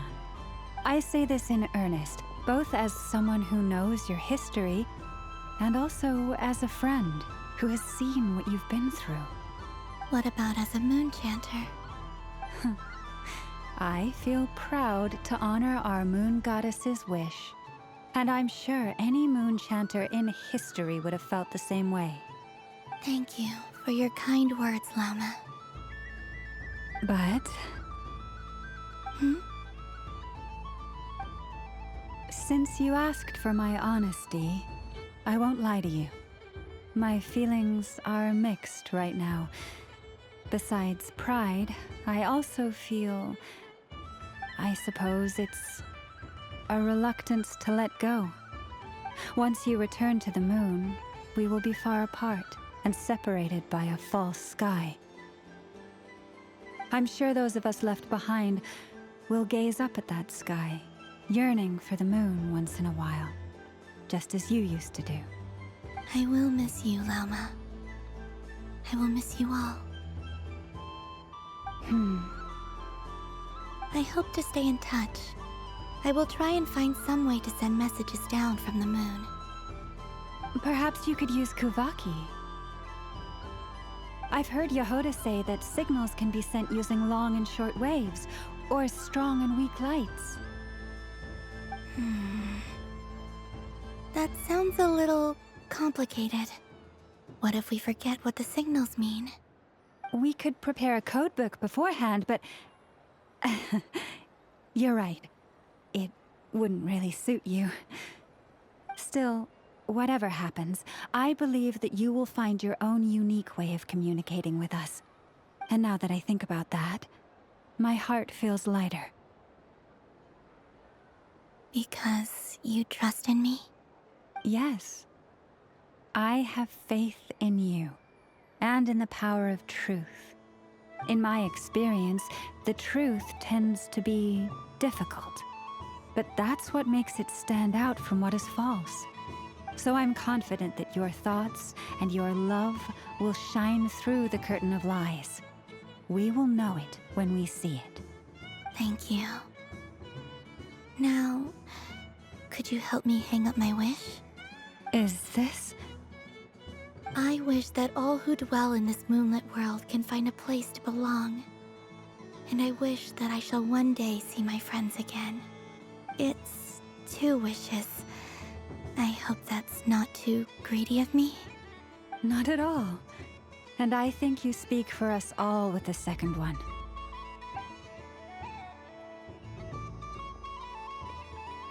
I shall continue to pray until the day that all of these wishes come true.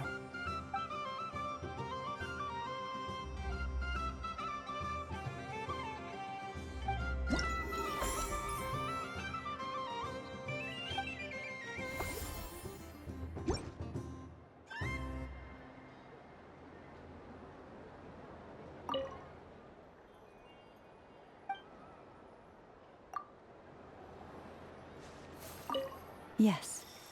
May everyone's wishes come true. Why, thank you. Don't mind if I do. Oh, my. It's so sweet.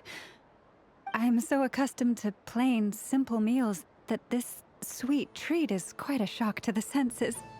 But I savor this moment in its entirety because it tastes like true friendship.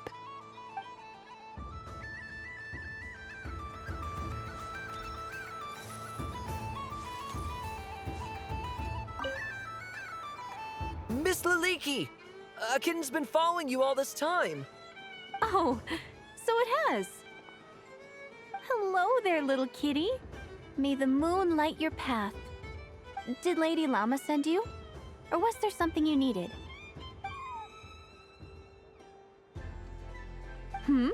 You'd like some moon prayer candies? No? I believe it wants that box. The one with the moon prayer candies in it. Oh, I see. Here, kitty. Come on. Here you go.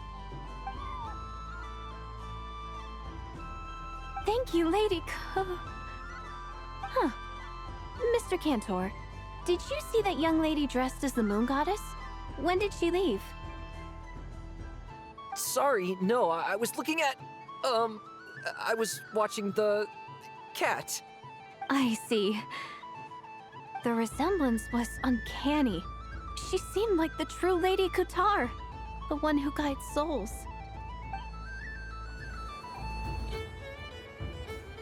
Huh. Mr. Cantor. Sorry, no. I see. The resemblance was...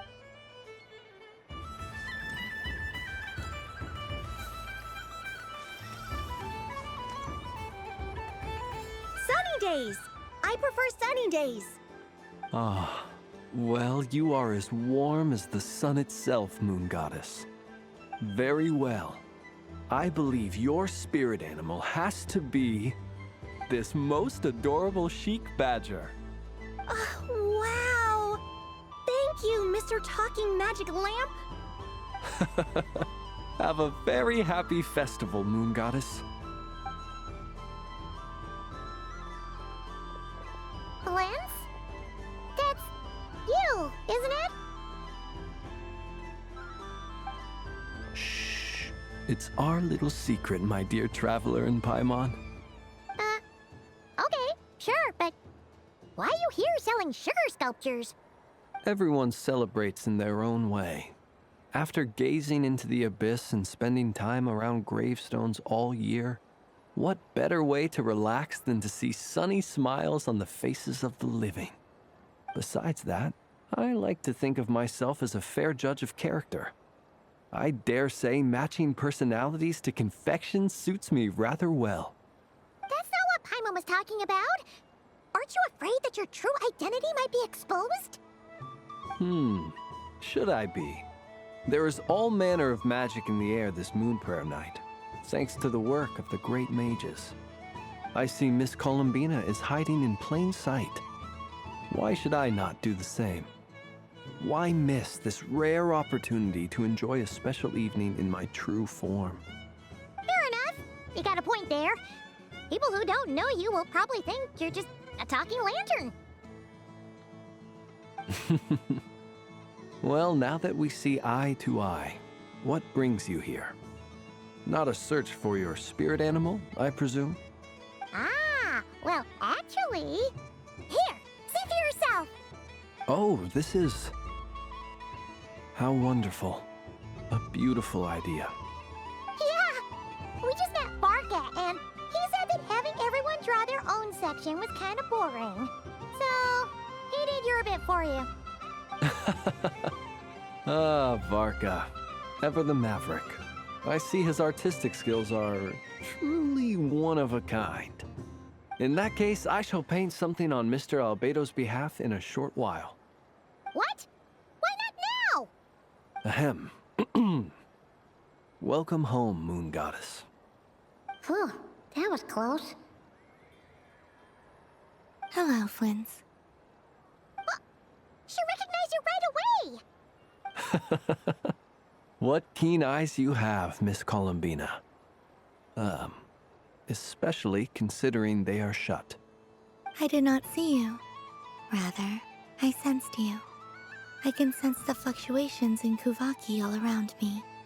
One would expect no less of the Moon Goddess. Might I interest you in some candy? Yes, please. Excellent. I shall make some for you right away. Hmm? Something the matter, Miss Columbina?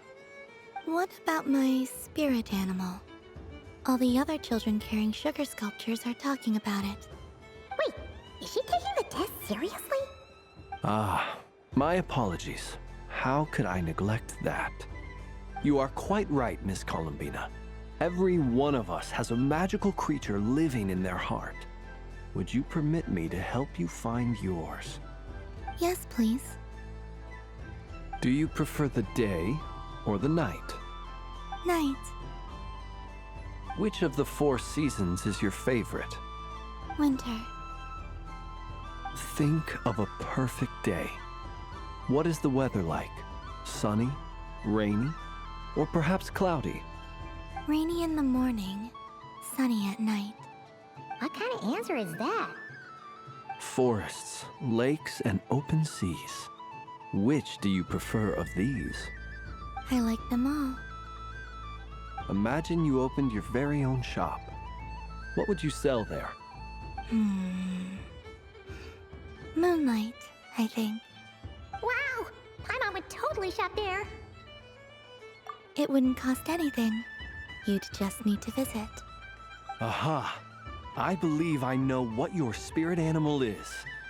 Here, for you. Oh, it's a Kohenki! Indeed. A free-spirited being with a deep love for all things here in Nod-Krai, who selflessly lends her aid to as many people as she can reach. It is the perfect fit for you, Miss Columbina. Thank you. It would be my honor. But you shall have to forgive me. We have known each other for quite some time. I doubt there is any answer I could give that would come as a surprise to you. So instead, would you accept this sugar sculpture as a token of our friendship? It's a lantern. Hey, why don't you two go enjoy your candy over there? Paimon wants to try out this spirit animal thing too. Right, Flint's? Come on, play ball. I got this drawing done. But I want to hear Paimon's answers. Ah, but it'll probably take ages. Paimon's a complex soul. And we don't want your candy to melt while you wait, huh? Oh. Okay then.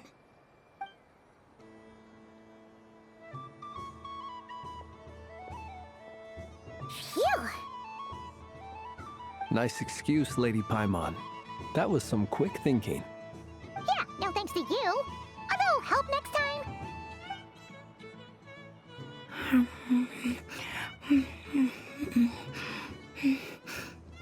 It's sweet. Is that Laka berry? I wonder what flavor the traveler got. This way, this way! It's the candy-selling lantern! I'm coming! Of course. Traveler, maybe we can share? Yes. I found out recently that people share their food sometimes, so I'd like to try it. Or... is that a no? Thank you.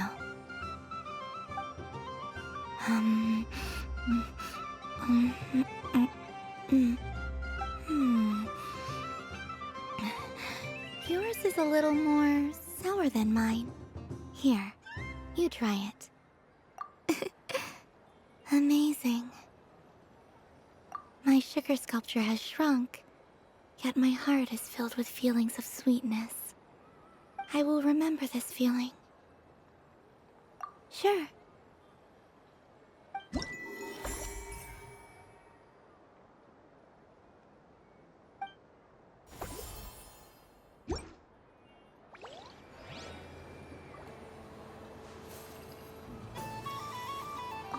Something about festive lighting always has a way of putting the warmest smiles on people's faces. This is most thoughtful of you, Miss Columbina. Kindness exudes from your heart like benevolent moonlight. Forgive me, but I shall have to enjoy this gift a little later. I hope that the flavor I chose is not the only one of its kind.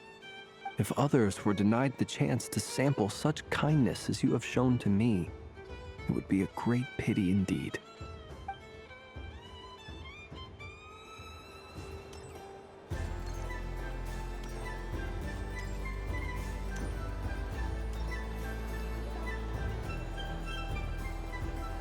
Dodoko's Whirligig!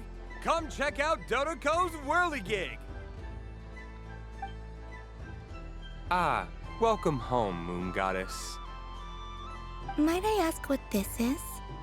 Ah, it's a very special amusement sponsored by the great mage herself.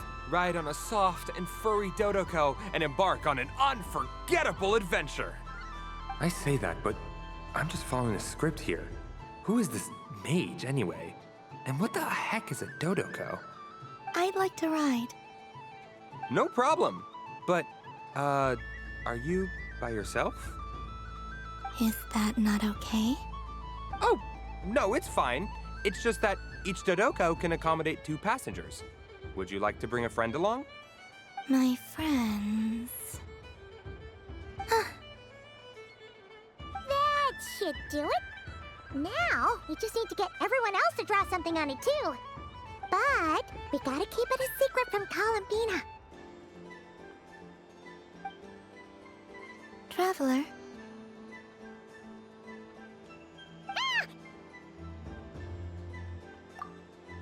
I want to go on that ride. Will you join me? Let's go then. Don't worry. Paimon will do the rounds. You go have fun.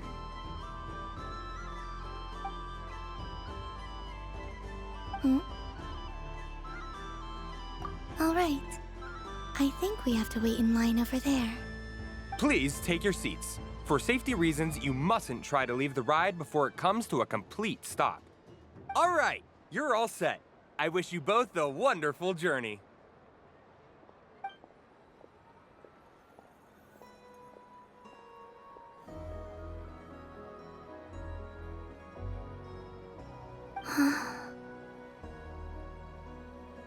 Not bad.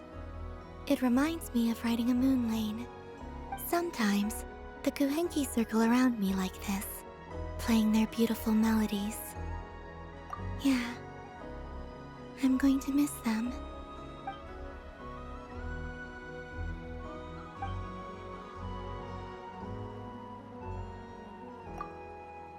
It does.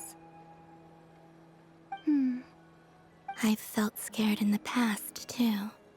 But this is a little different. You know something? I got to see a lot of fascinating things during my disappearance. I saw how the Frost Moon Scions act around their families. So different than how they used to act in my presence. And I also saw how they interact with their friends. It made me curious at first. Why do people act so sincere when they're worshipping gods, but save their truest, warmest feelings for each other? Slowly, I came to realize that it's because they trust one another. They know, deep down, that they'll be accepted for who they are. All of it. The good and the bad. I know. I knew it the moment you started calling out my name. What I fear now is the end. I fear losing all this the very night I have gained it.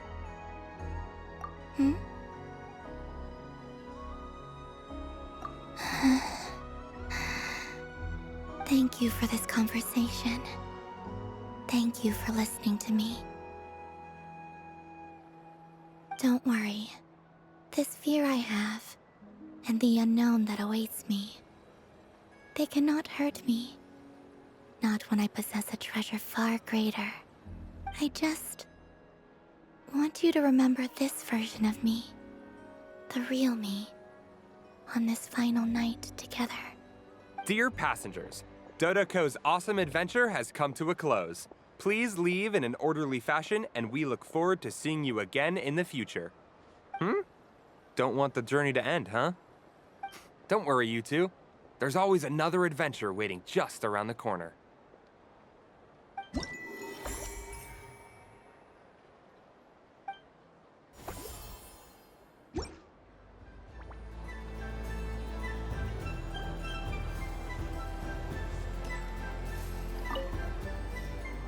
Fun ride, huh? You and Columbina looked pretty sad to leave. This isn't gonna make Paimon dizzy, is it? Oh, candy for us? Thanks a bunch, Columbina. Don't mind if we do. Whoa, this one's intense. But it's so tasty. What about you, Traveler? How does yours taste? Oh, sounds good. Paimon's drooling now. Are there any more Smetna candies in the box? Yes, I believe so.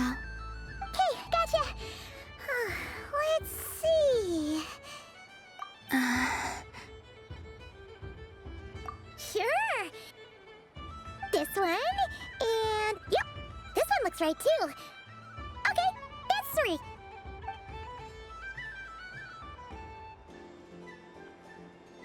Here we go. 1 per person. It's so sweet.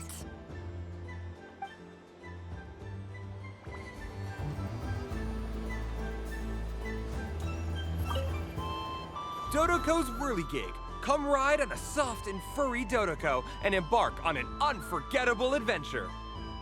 Of course, Moon Goddess. This way, please.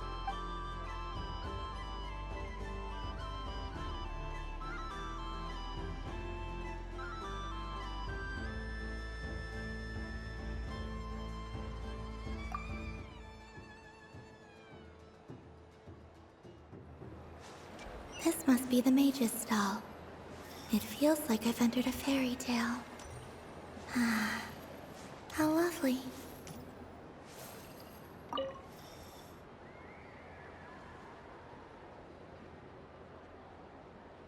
I wouldn't say it's unfair, exactly. I mean, your voice goes right into people's heads. How would you explain that to the kids? You can't just explain it away as magic. Is something the matter? Ah, Miss Columbina! No, nothing you need to worry yourself about. Impeccable timing.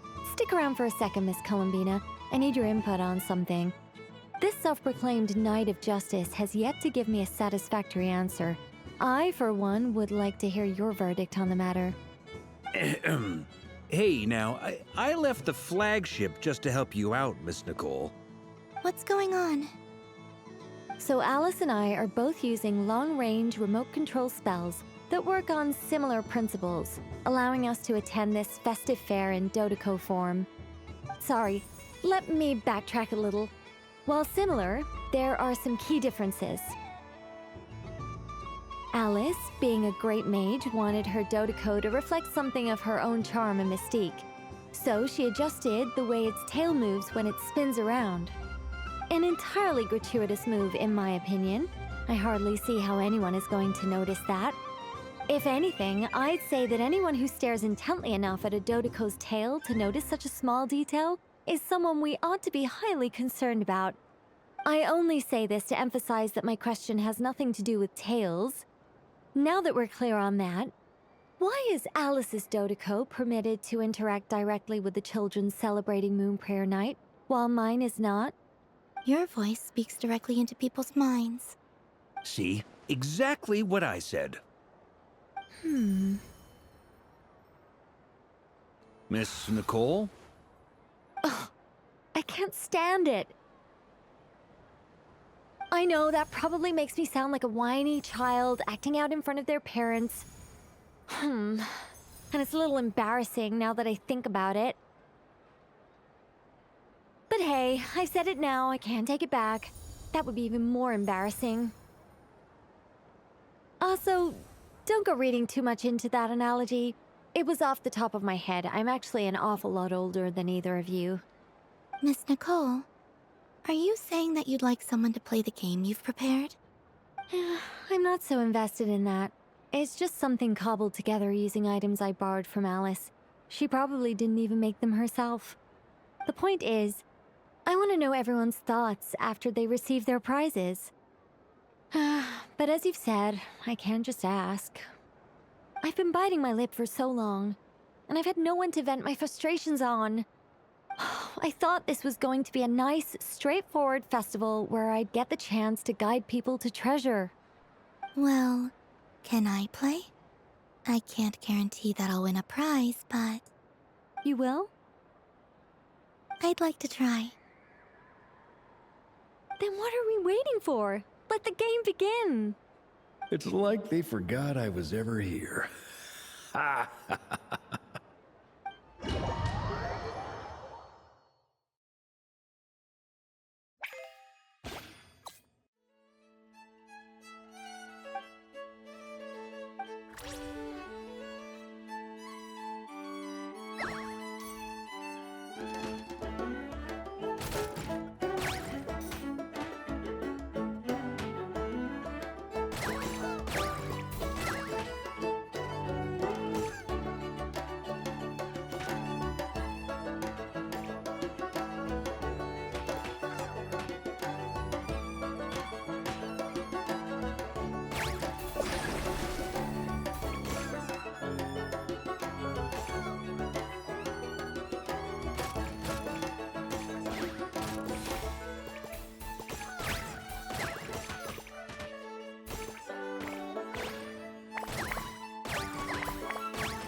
Congratulations, Miss Columbina!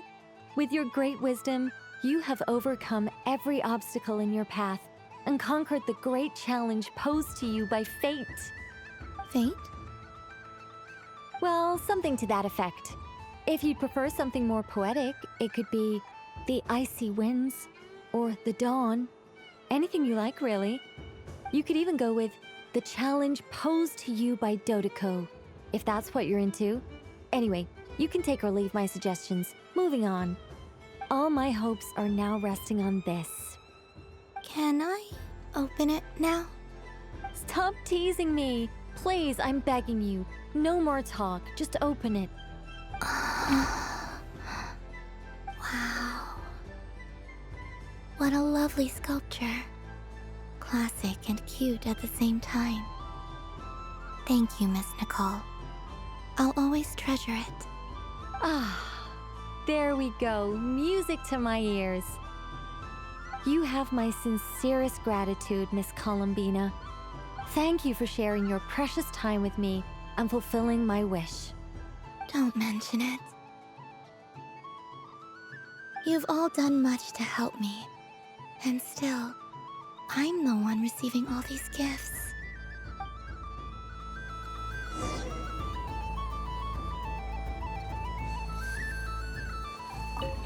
I don't suppose you'd like to play again, by any chance? Don't get me wrong, once is plenty. You're under no obligation to indulge me any further. And besides, I don't have any other prizes for you.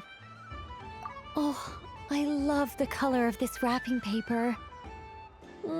But the bow on that one is just so perfect. Oh, this is a tough choice.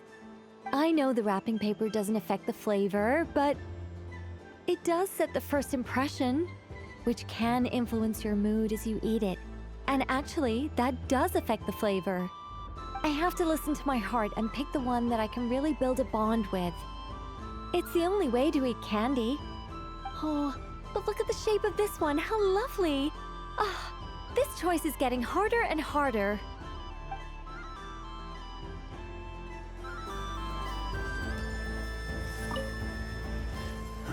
It'd be rude to just leave without saying anything. But at the same time, I don't want to barge into their lively conversation just to announce that I'm leaving. I guess I'll just wait a little longer. Huh? Albedo? This sketch is for you, Grandmaster. Oh, a gift for me. Thanks. Let's see what you've done for me. The North Wind left in a lurch. Thank you. It seems I've picked lemon. It strikes a good balance between sweet and sour. This has piqued my curiosity.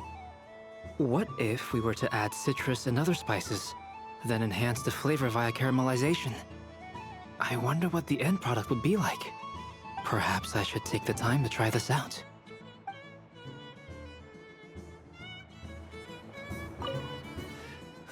It'd be rude to just leave. Huh?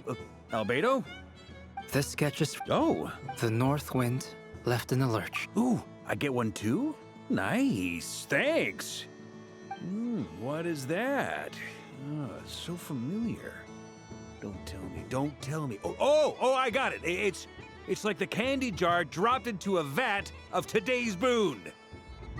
Seems I'm a proud recipient of today's Feast of the Moon, huh?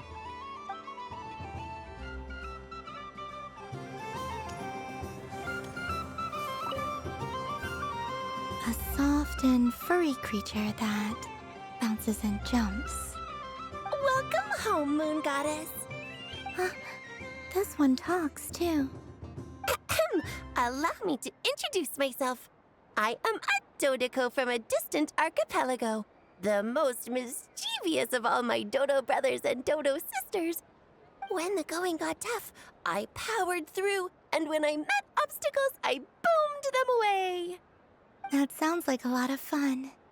Doesn't it just? Oh, but then the trouble started.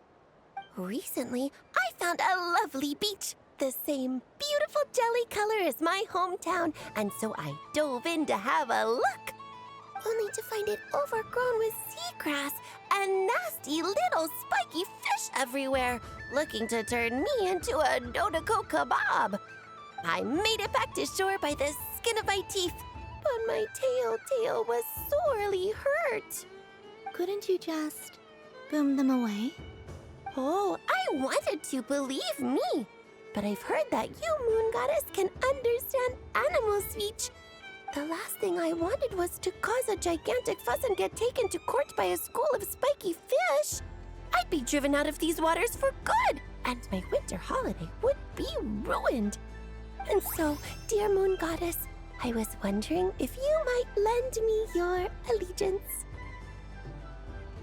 Are you roping me into a crime? Oh, let's call it a once-in-a-lifetime carefree adventure. Does that sound better? All the festival goers tonight are dressed up as the Moon Goddess, but there's nothing to say that the Moon Goddess can't disguise herself as a Dodoko, is there? Besides, this is your home. You should be free to be whoever you wish. I'm afraid I'm not well acquainted with Dodokos, Madam Mage. Oh, that's quite all right. We Dodokos are innocent, happy creatures with a free-spirited nature. Many, like myself, are mischievous troublemakers. Others are lazy souls who like nothing better than to lie down on a nice rock and take a nap. In our eyes, every creature who yearns for happiness and freedom is a Dodoko. But perhaps in yours, we Dodoko are a fluffier and more mischievous breed of Kuhenki? Yes, that is a much easier image to follow. Oh, wonderful! Then let's play! Grab onto my tail and follow me into the sea! Time to settle some scores with the bad guys!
Ooh, a remarkable talent! So, what do you make of it? The use of Jumpy Dumpties doesn't come as naturally to me as Kuvaki, but their unpredictability makes it fun. I think they call this... novelty? Indeed! And how did it feel blowing those pesky nuisances away? Not bad. Any guilt? What do you mean? Oh, wonderful! Lovely answers to all 3 questions. You've passed the safety test. Now I can give this special bomb to you as a souvenir. Remember, if you find any meanies living on the moon, you can use this to boom them into oblivion. I will.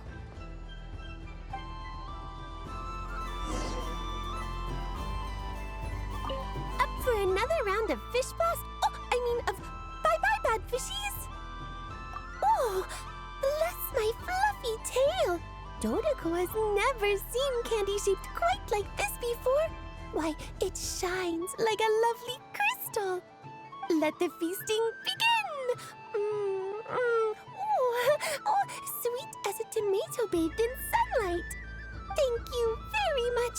You truly are a friend to the Dodoko. Please share the rest with other people. I am sure everyone will fall in love with the taste of pure joy.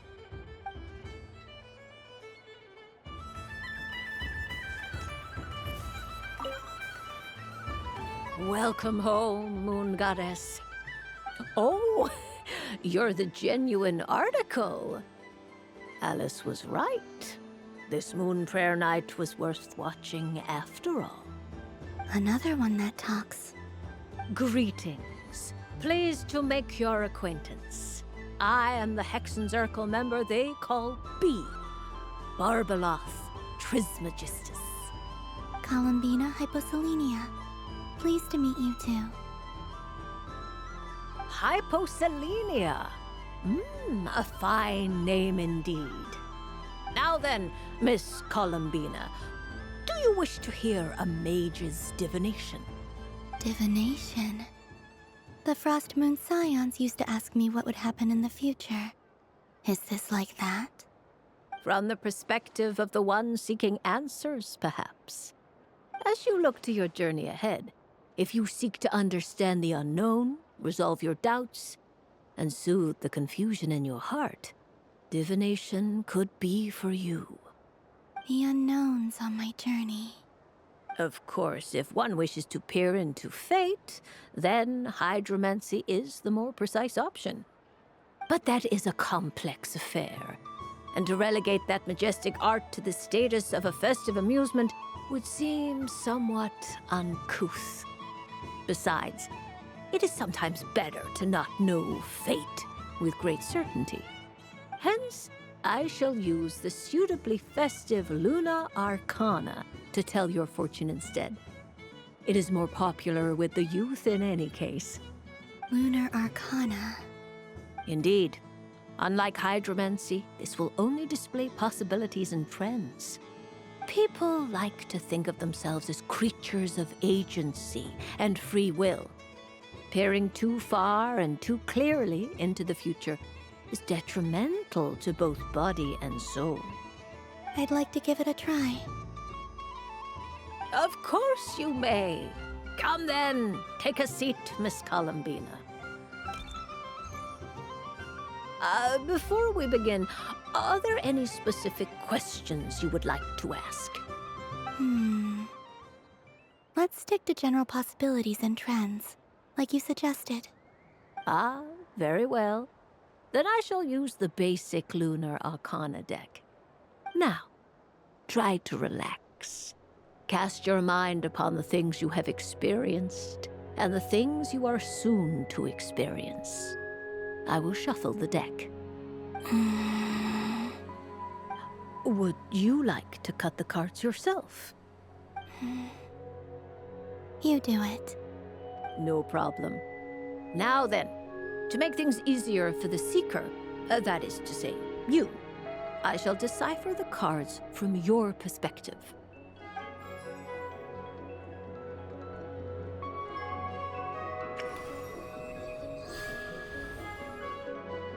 Please, draw the first Lunar Arcana.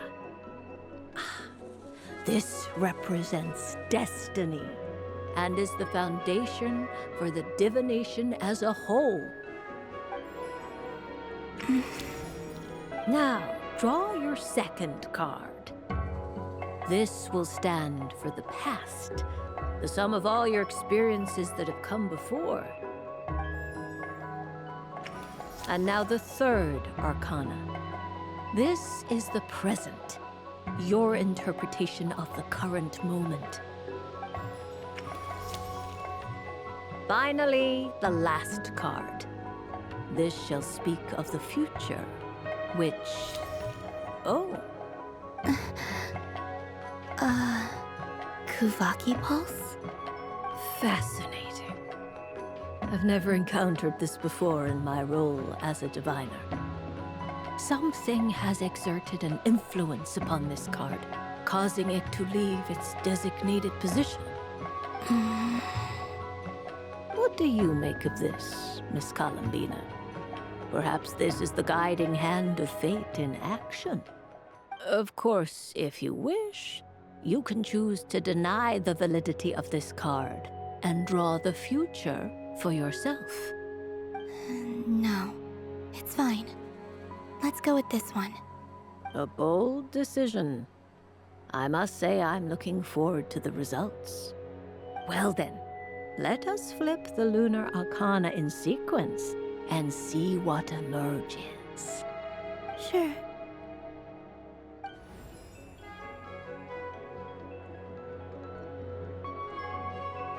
First, Destiny. No surprises here. The card that represents yours is the moon. The moon. Indeed. The moon can represent the truth at some times, but deception at others.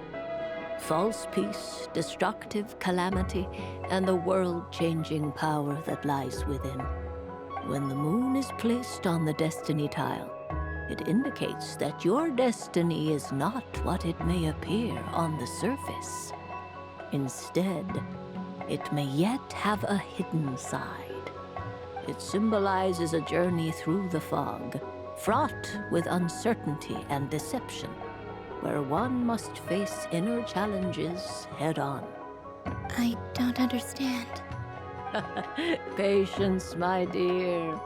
This is but the first card, which serves as a basis for the interpretations that follow.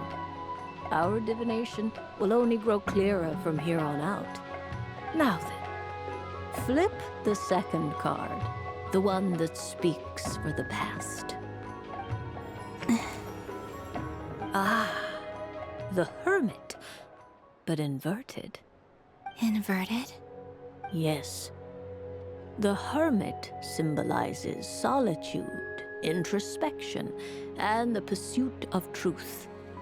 When inverted, it represents isolation, truth out of reach, and a path that leads one astray.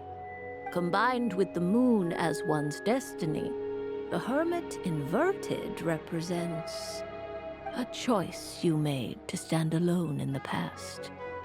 It was a choice made not out of fear or arrogance, but for reasons that others could not perceive. You fumbled through the darkness without a guide, but you did not find your way. Rather, you went astray.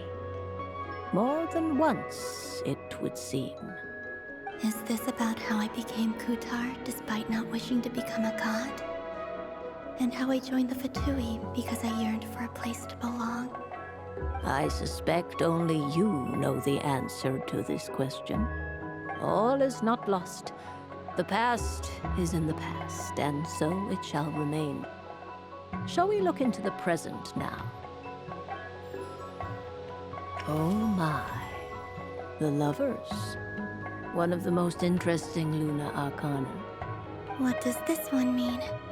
This means that you have had an unprecedented emotional experience. The joy of finding your soul becoming intertwined with that of another.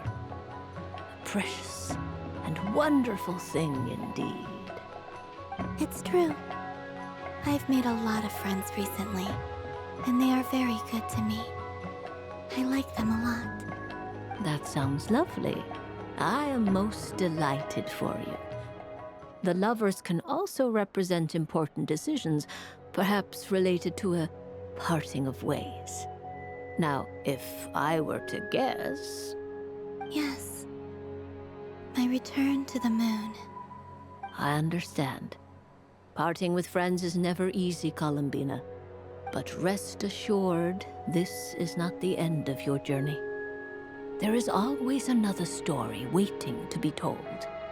The future always lies ahead. The future.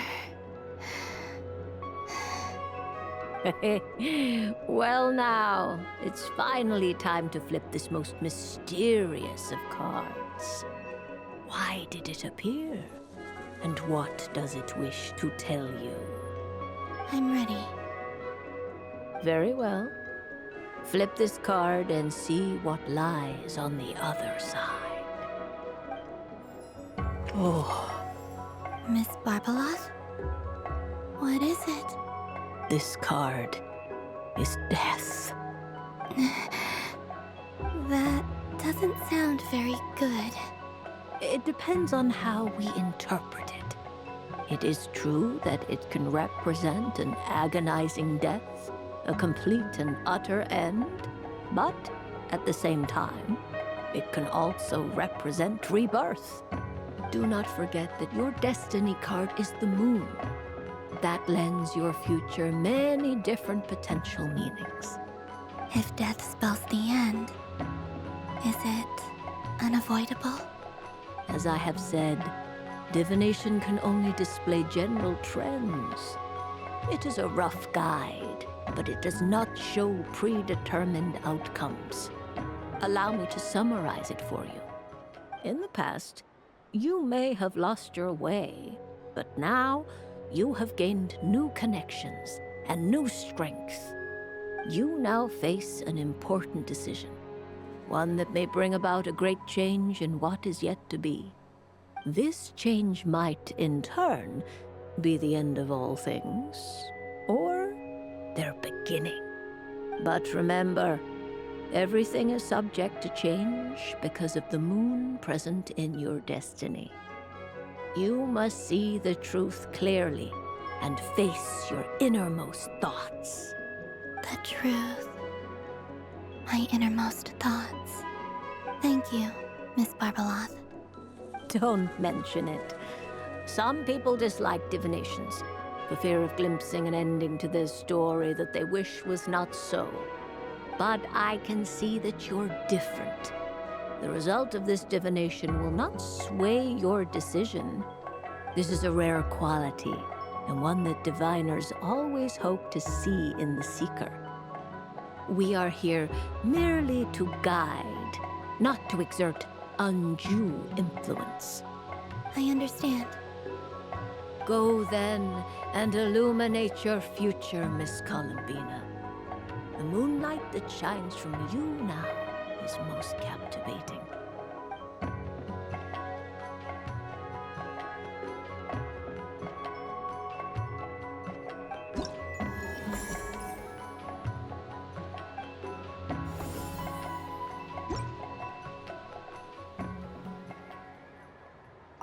The death card made a most enigmatic appearance.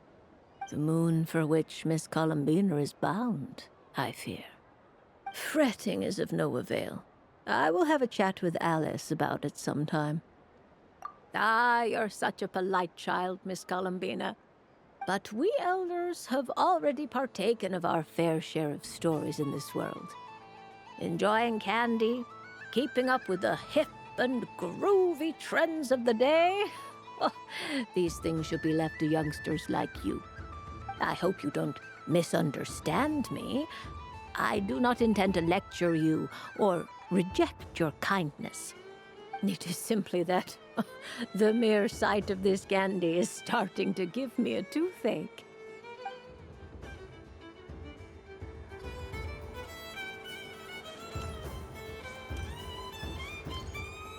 What's...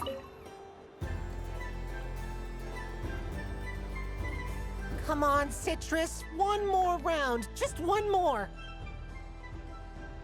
But my neck...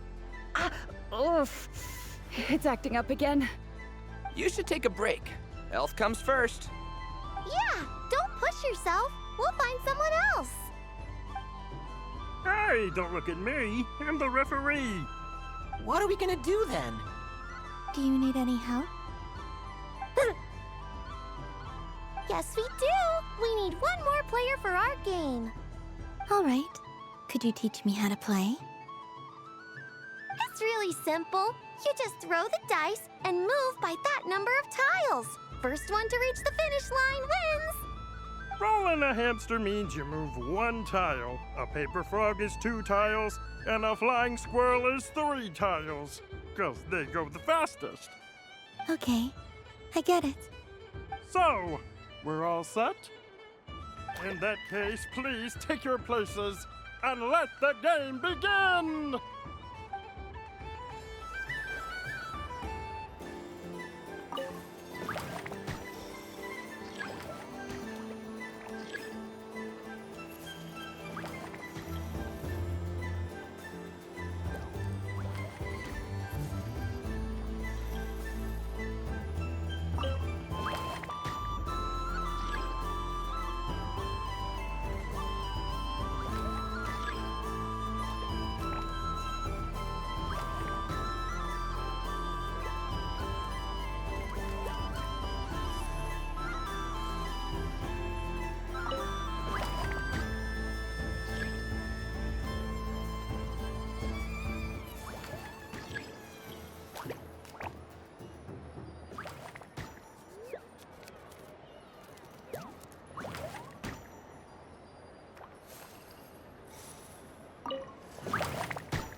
And the winner is the Moon Goddess! Congratulations! It's a pity that my good friend Faro Bear is busy working on a training program for Princess Semest. If he could have been here, the victory might have been his.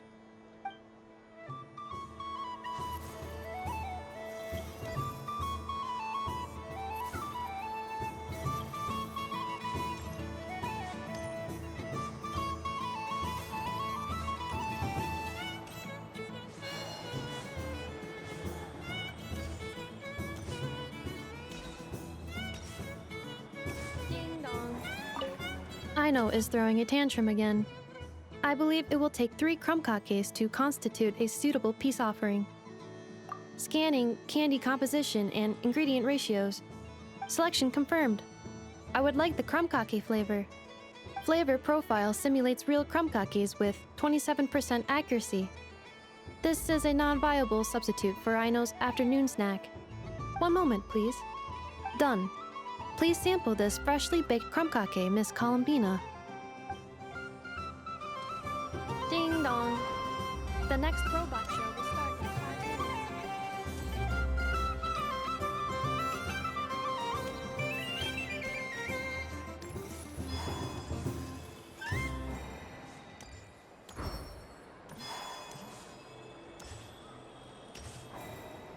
Happy Moon Prayer Night, adventurers. May you have a lovely evening.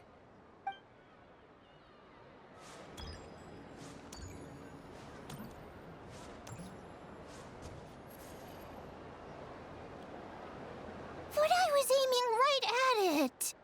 Aw, what a pity. I saw it with my own eyes. You were so close. So very close. That's not true! It dodged out of the way right as I was about to snag it! I'm sorry? You heard me! This paper frog can move! I swear! Dear, oh dear, what are you saying? How could a paper frog move? Unless you believe there really is magic in this world. But even if I, the mere humble merchant that I am, knew such magic, surely I would not use it on a paper frog. I'd sooner give Mora legs, so I could walk right into my purse. My dear, dear customer, why not have one more try? This time I'll give you 12% off, a very generous discount for one of my most regular customers. Just think about how much experience you have under your belt now. You're sure to win the next one. Darn, I used up all my coins. I'll be right back. Just gonna fetch some more from my house. Take your time, but don't take too long. This event is Moon Prayer Night only. Miss it, and you'll have to wait a whole year before I'm back. Next customer, please. Welcome.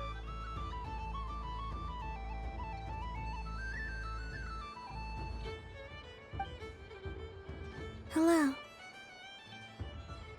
Whoa! What's this big one doing over here? How do I tell my employees not to go running around this time? Shooting them a glance won't work. I haven't known them long enough. Dory? Why, hello there, Miss Columbina. Would you like to play my ring toss game? The rules are very simple, and it's easy to get the hang of. How much for a round? Oh, first time's free. Not a single mora. After that, well, we can cross that bridge if and when we come to it. But with your sharp skills, I'm sure you'll win all the prizes in one fell swoop. That was an obvious enough hint for them, right? Right?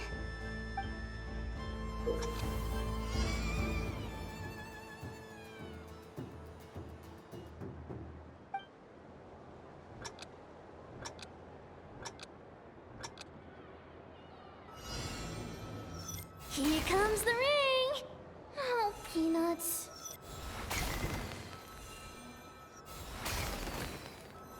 Change tracks! Roselle! Should we move or not? Just a tiny bit. All right, then I'll... Oh, sugar plums, not the clock hands. How do I move the legs again?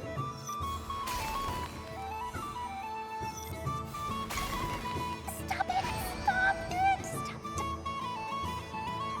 it! Let's see now. Let's see. Wow, very good. That's the highest score we've had all night. And here's your prize. Now, how about another round? As for the cost... Happy Moon Prayer Night, Miss Columbina. Happy Moon Prayer Night, Durin and Hat Guy. Are you here to play the game? Yes.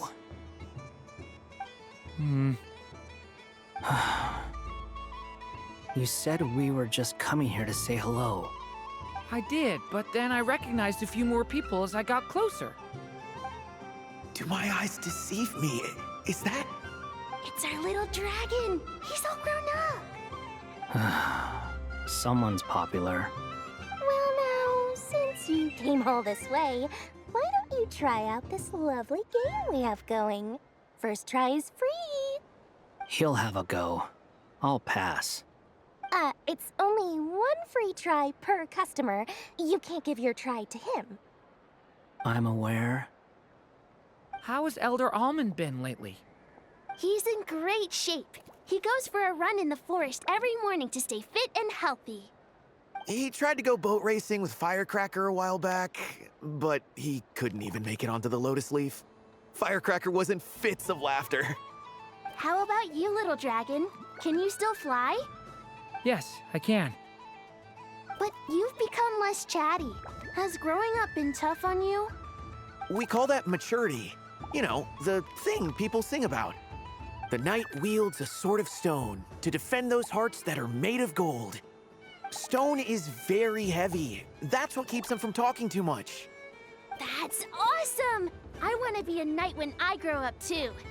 Ring, here I come! Ha! Oh, the hat-wearing man. I never thought I'd see you again. You seem more determined than when I saw you last on the train. If you say so. Oh, I do say so. The people you once helped see it clearly. It's because you are once again on the right track. May the engine in our hearts propel us to the station of our dreams. I can move! I can move now, Roselle! What are you doing, running into the rings like that? You got them all so quickly! I have never seen anything like this in all my travels. Is this guy actually an old friend of theirs? But how? They're origami animals and clockwork people from a fairy tale. Getting to know them would be quite an arduous task, unless they share a hometown? I have to get to the bottom of this.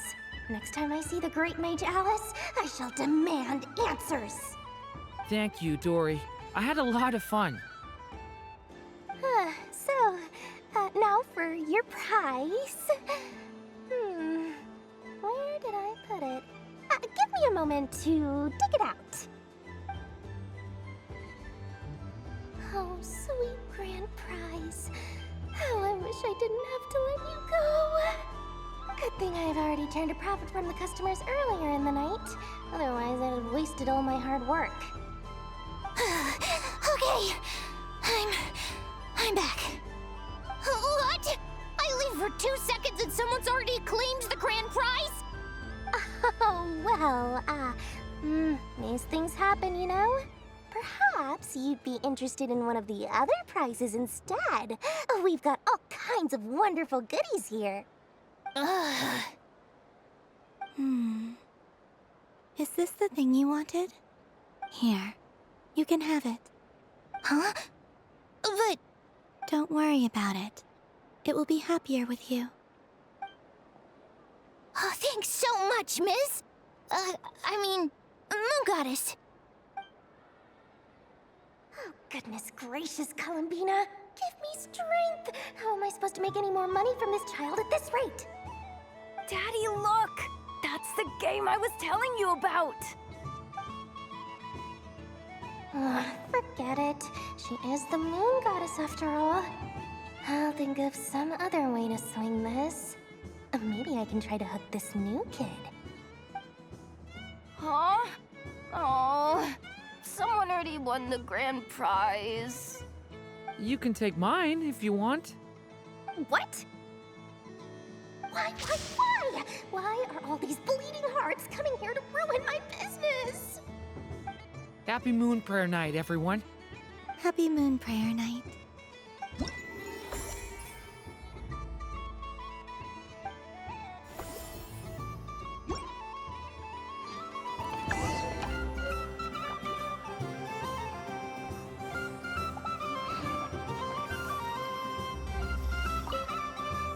If all the prizes are gone, I might as well close up shop for the day. But you haven't had your fill of fun yet, right? So the next time a customer shows up, you're going to have to run faster, all right? And remember, run out of the rings, not into them. Oh, a gift for me? Lord Sangamo Bay really is going up in the world. Wow, candy from the moon goddess herself. If I back this up... No, what am I saying? Box this up in exquisite gift boxes? Yes, I could make a fortune! Maybe I don't even need to go to all that trouble. Any old boxes will do. I just need to tell my customers that this candy is blessed by the moon goddess. Yeah, that ought to do it. Sounds like a plan. Time to have Irwa earn his keep when I get back.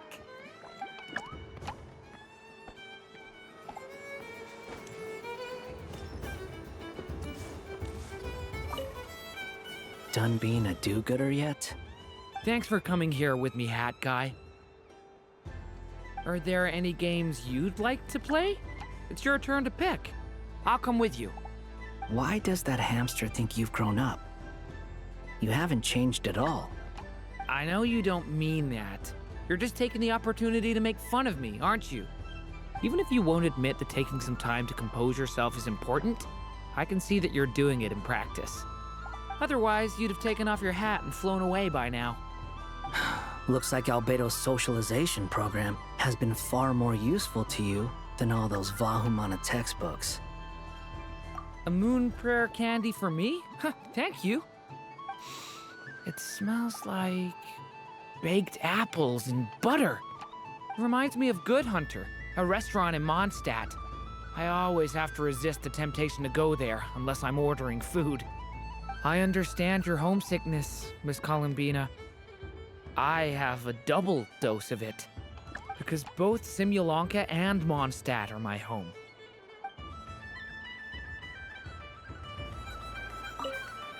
Done being a do-gooder? Thanks for coming. Are there any... Why does that... I know you'd... Even if you won't, otherwise... Looks like Albedo's socialization. I thought you'd actually spend your precious time doing something more worthwhile. Everyone has to take one? Well, fine. I'll take mine.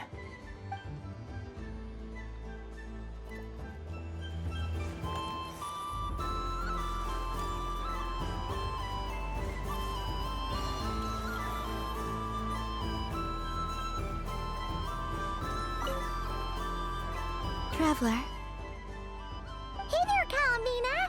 Are you done checking out the festive amusements already? Are you sure you don't want to look around some more? You might not get another opportunity like this for a while. Right now, what I'd like to do is... Thank you. But I think I've had enough fun for one night. I've made plenty of precious memories. Really? You're sure you don't want to have a little more fun out there? Final answer! Yes, I am sure.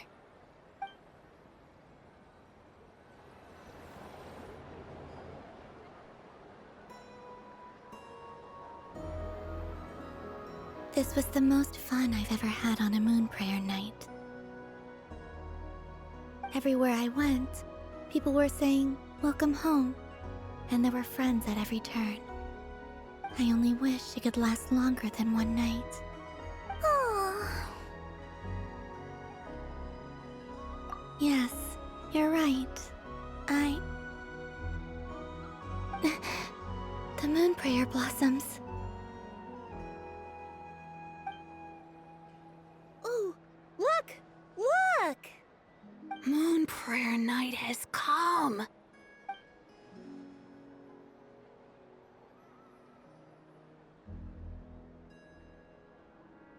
The moon.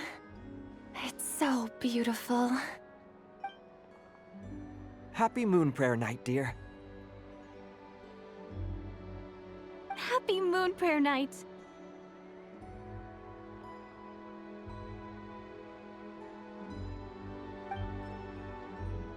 Happy Moon Prayer Night.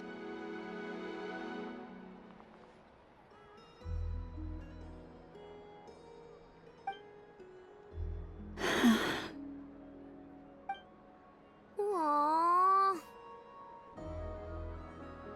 Huh.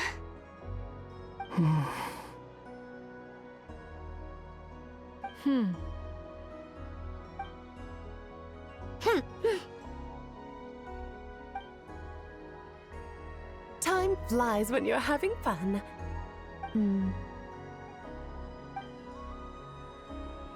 Oh. Looks like the time has come. Columbina. You're heading off, then? Yes, to the ruins you mentioned. And from there, back home to the moon. Wait! I know? At least... Take one of our craft shop's crumb cookies up to the moon with you. You know, for a snack. Sure, why not? The Curatorium of Secrets believes in proper farewells. No story should be left without a satisfactory endnote. Never. Farewells are an important affair for the Ratniki, too. We never know when we might meet again. Haha! And here I thought grand farewells wouldn't suit tonight's mood. But I suppose friendly passion is not to be stopped, eh?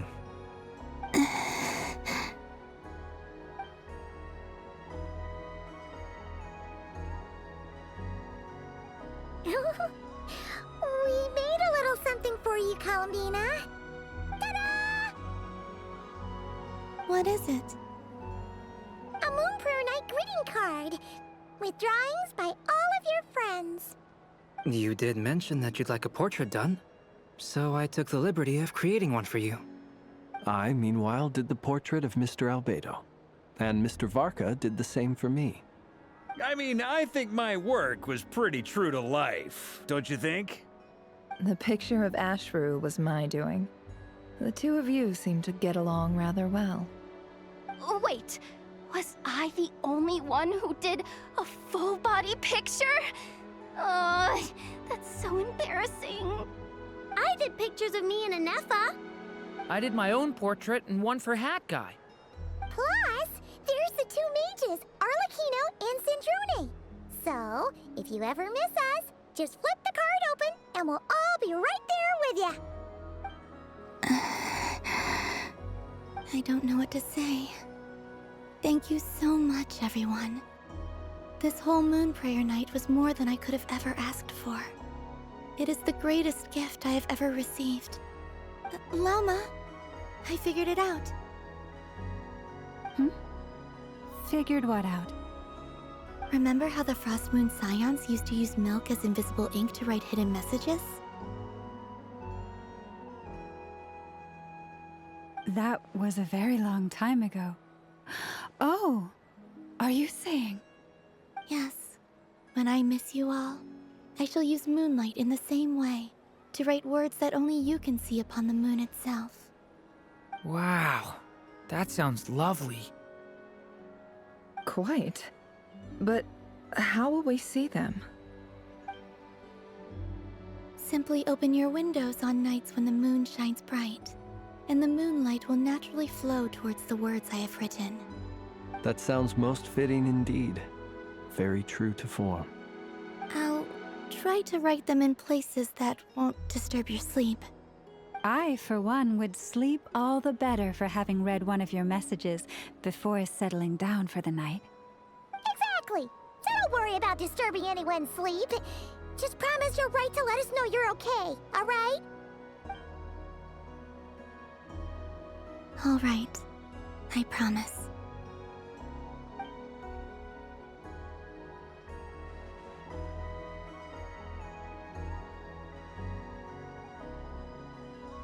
In that case, Columbina?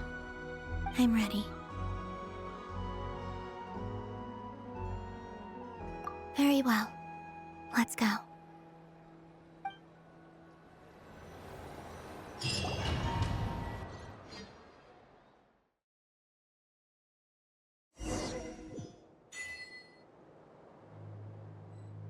In just a few moments, I will be gone. I still don't know what to expect on the moon. Will I really be able to send messages to my friends? The Kuhenki, the animals of Nod-Krai. I'll never get to see them again. I wonder where I'll be when the next moon prayer night comes.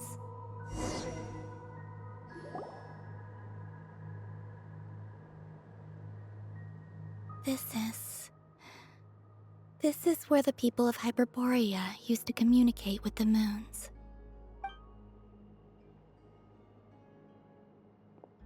Eternal moon, frost moon, iridescent moon. When the power of all three converge, the gate to the moons shall open. Moon marrow preparations are complete. Only the final step remains. I'm sure Nasha Town is livelier than ever at this moment. Yeah, it's a shame you couldn't be there for it, but it's now or never, right? It's fine. I'm more than happy with this. My last piece of luggage. My only piece of luggage.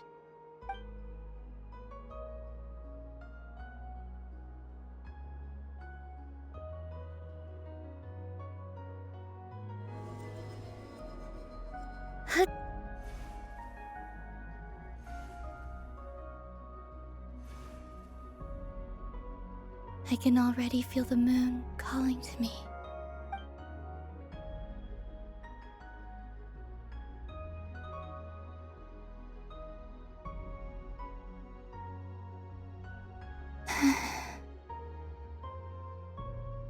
Your home lies on the far side of this light, Columbina. From now on, we will at last have a reason to pray to the true moon. Columbina. Yes? I'm listening. Be sure to come back and see us when you get the chance.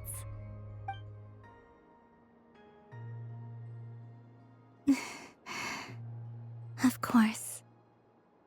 But if that chance doesn't come, then remember that you have friends on this planet. People who will miss Columbina. Yes, I will. Thank you for everything you've done for me.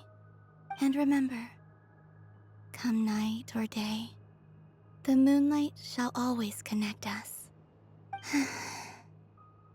Well then, farewell, my friends.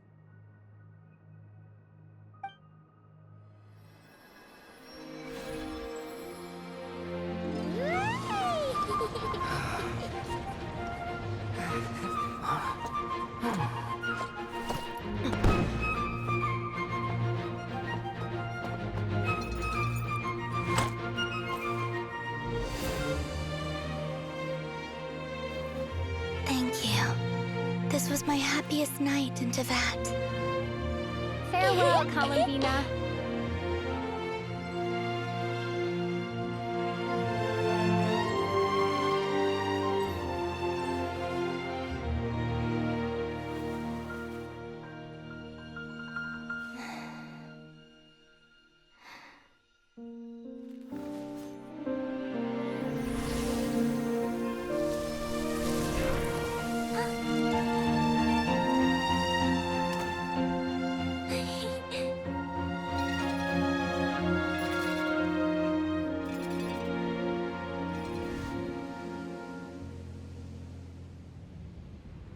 The moon really is closer than ever tonight.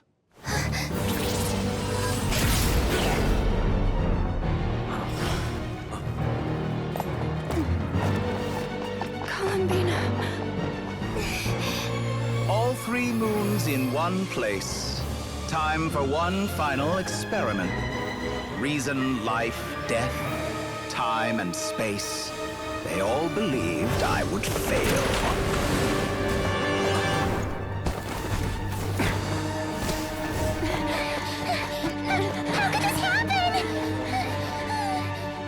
But Tevat's primordial power never did belong to the throne of heaven. And now, they are mine.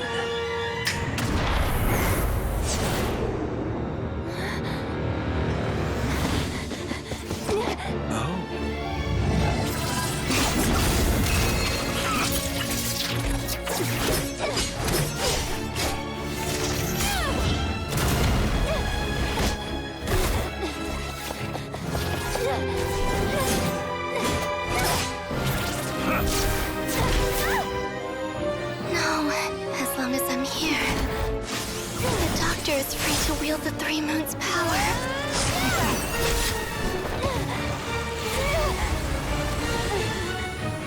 It's the only way.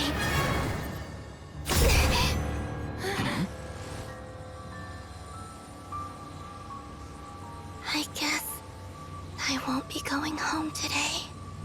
Columbina! No!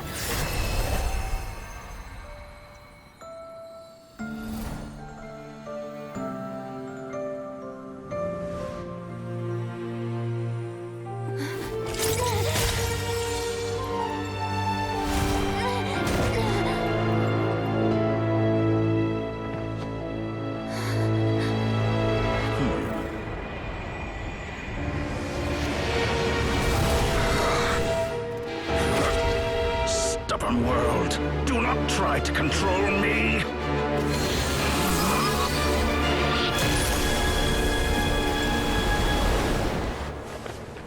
Columbina.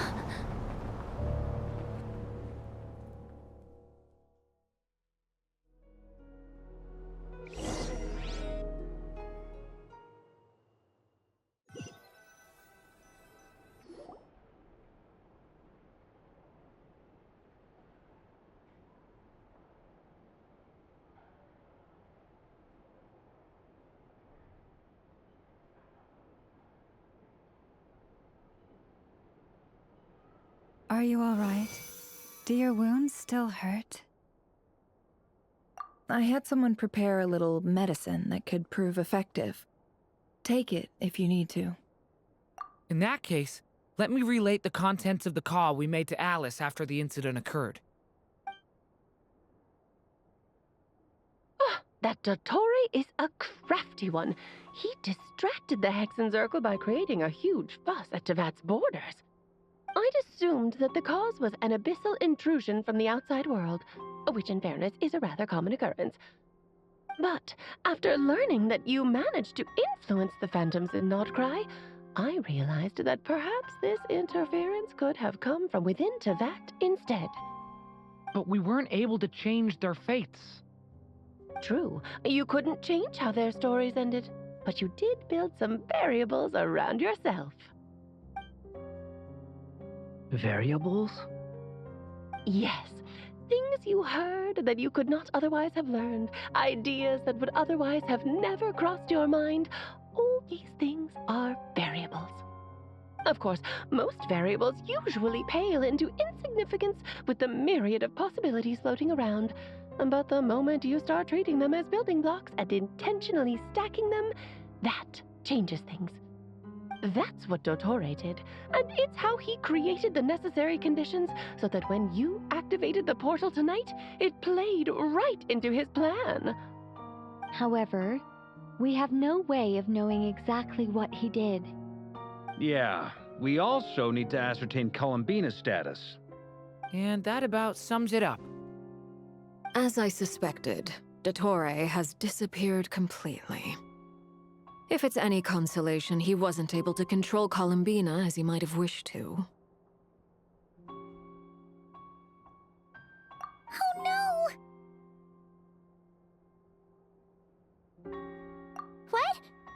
What? All we saw was Dottore appeared and used some kind of power. The next thing we knew, he and Columbina were gone, and you were falling into the sea.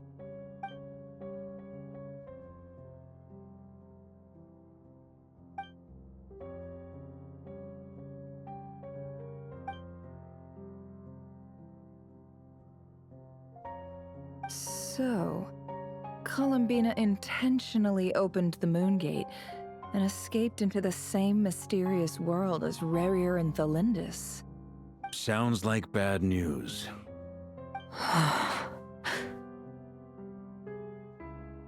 Seen in that way, the Trilunar Syzygy and Rerir's emergence, Dottore might have been pulling the strings in both cases.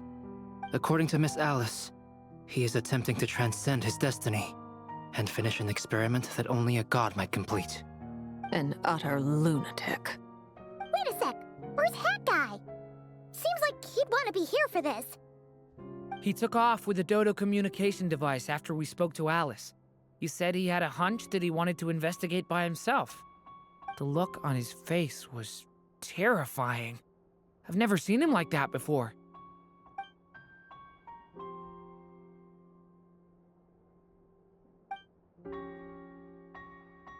I'm back.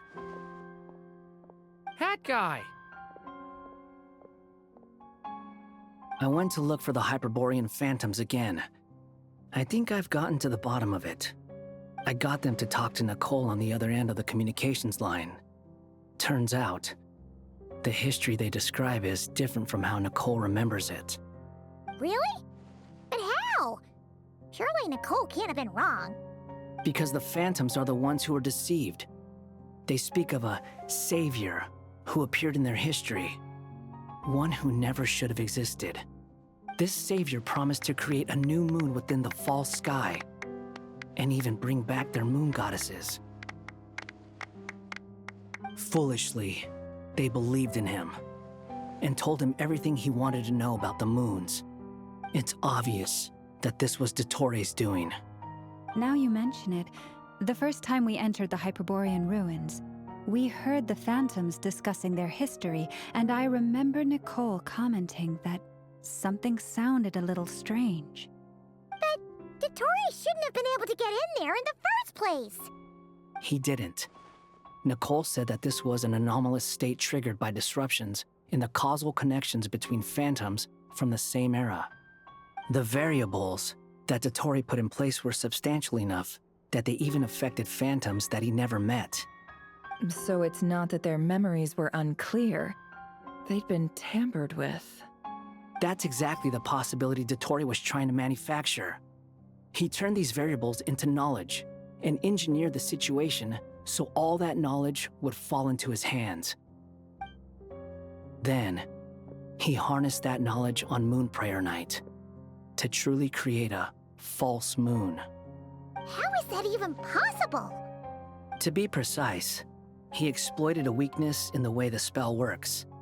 The spell senses Kuvaki to detect the moon's location. So, as long as the false moon more strongly resembled a moon than the frost moon beyond the skies, the gate would teleport Columbina to the false moon's location. In other words, to Dottore's side. Once he had her under control, the teleportation spell remained active, and he manipulated her power to seize both moon marrows. At that moment, the moon marrows disappeared right before our eyes. It was already too late, even as we were leaving the ruins. By then, Dottore had already amassed the power of all 3 moons. So, where does that leave us? What do we do now? I'd certainly like to know what Her Majesty thinks, now that the concerns I expressed to her have come to pass. But we cannot simply sit and wait for her to decide the matter. And in any case, it is not the Fatui Harbinger Damselette who sees us as her friends, but rather Columbina Hyposelenia. If, even in such extreme circumstances, Her Majesty will not lift the prohibition on Harbingers drawing steel against one another, then I will do as my heart demands. I will fight as Peruware instead. Oh, Arlecchino! time is short, so I'll make the first move.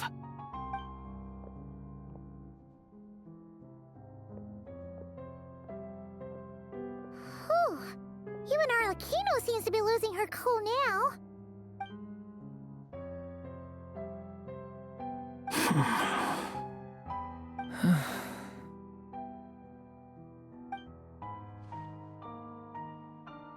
All right.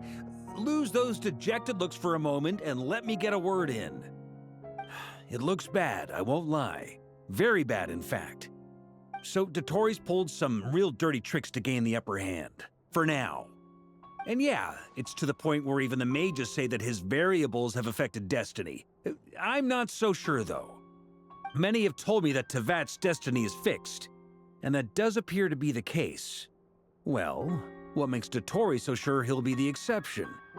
And since he was able to stack these variables up, who's to say we can't do the same? You of all people should not be discouraged, traveler from afar. This isn't over yet. And you're not alone in that. Everyone here does, whether they've spoken thus far or not. But none of us are the type to sit back and wait for the sun to shine again. That's exactly how a knight should roll. If they knock you down, you get back up and get back in it. Don't forget, Honorary Knight, you're a legitimate member of Mondstadt too. Mark is right. This is far from over. Dotori's already way overdue a butt-kicking given his past shenanigans. And after this, he's earned himself a double dose. That's what I'm talking about. How's everyone else feeling? I'll use Kuvaki to investigate Columbina's whereabouts. I am not ready to give up either. Leave the intel gathering to me. Whatever happens within Nod-Krai's borders, when the Curatorium of Secrets wants to be in the know, we always find a way. Ano and I will do all we can to support you. We will attempt to reverse engineer Dotori's actions and seek a breakthrough that way. Alice and Nicole are busy dealing with an emergency at Tevat's borders, so they can't return just yet. But they're both very angry about this. They've asked Albedo and me to act on the Hexen Circle's behalf and do everything in our power to fight back against Dotori. Are you ready then? We're going to have to conduct a lot of research, even in the early stages. I'll do my best. As for me, I'm pretty familiar with Dotori's way of doing things, so I can try to predict his next move. I'll help with your investigation. Nice! Looks like we have our basic division of labor. I'll get in touch with Flints and Itlua, get them to have a chat with their Starshiner. It couldn't hurt to bring the Lightkeepers on board as well. At the same time, I'll pass on instructions to the Knights present in Nod-Krai to assist the Lightkeepers and other organizations in ensuring the safety of those living here. Yeah! We'll show him! That's it then. Good luck, everyone.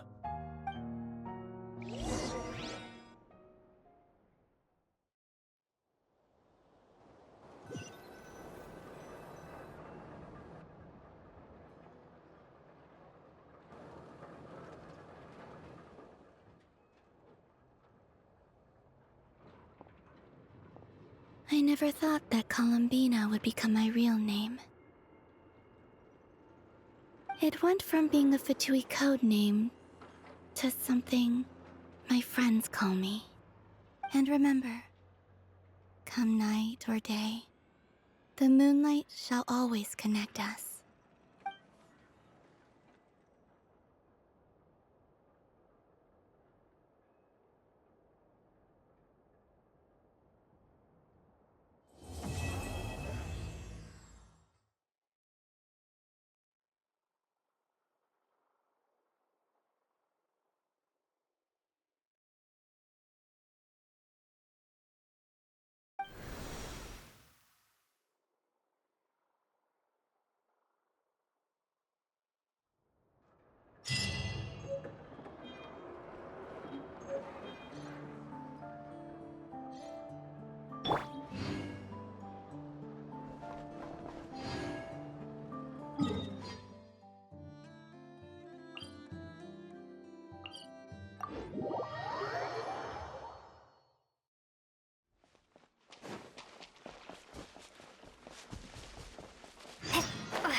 If everyone was sad, that'd be like... Paimon doesn't want to think about it.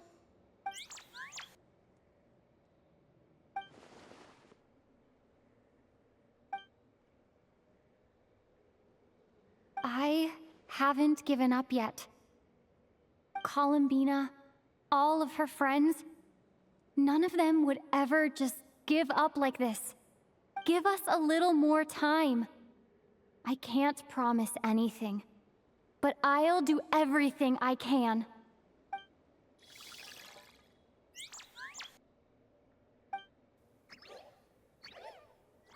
Are they cheering for us? Thank you. Do you need us to help you with something?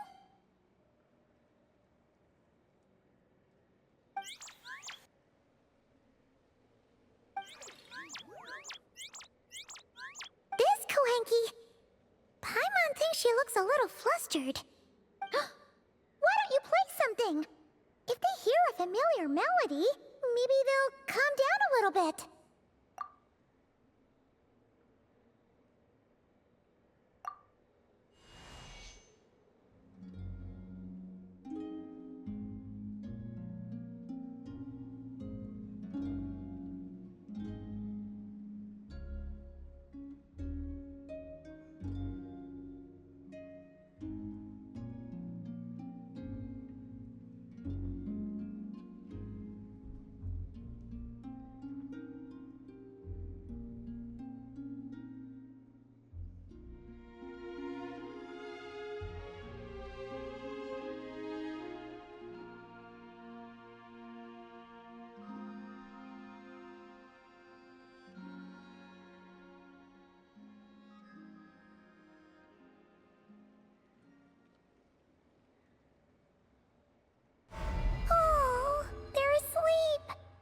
Looks like they haven't had a good rest in a long time.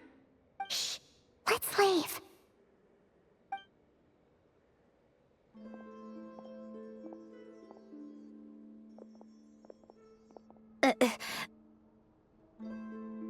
Sandrone!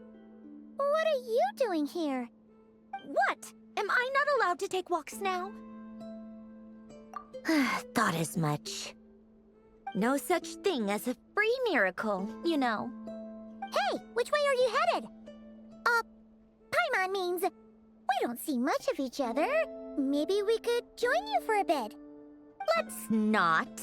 I'm not in a good mood today, and don't have anything nice to say. Besides, comfort is the last thing this place needs.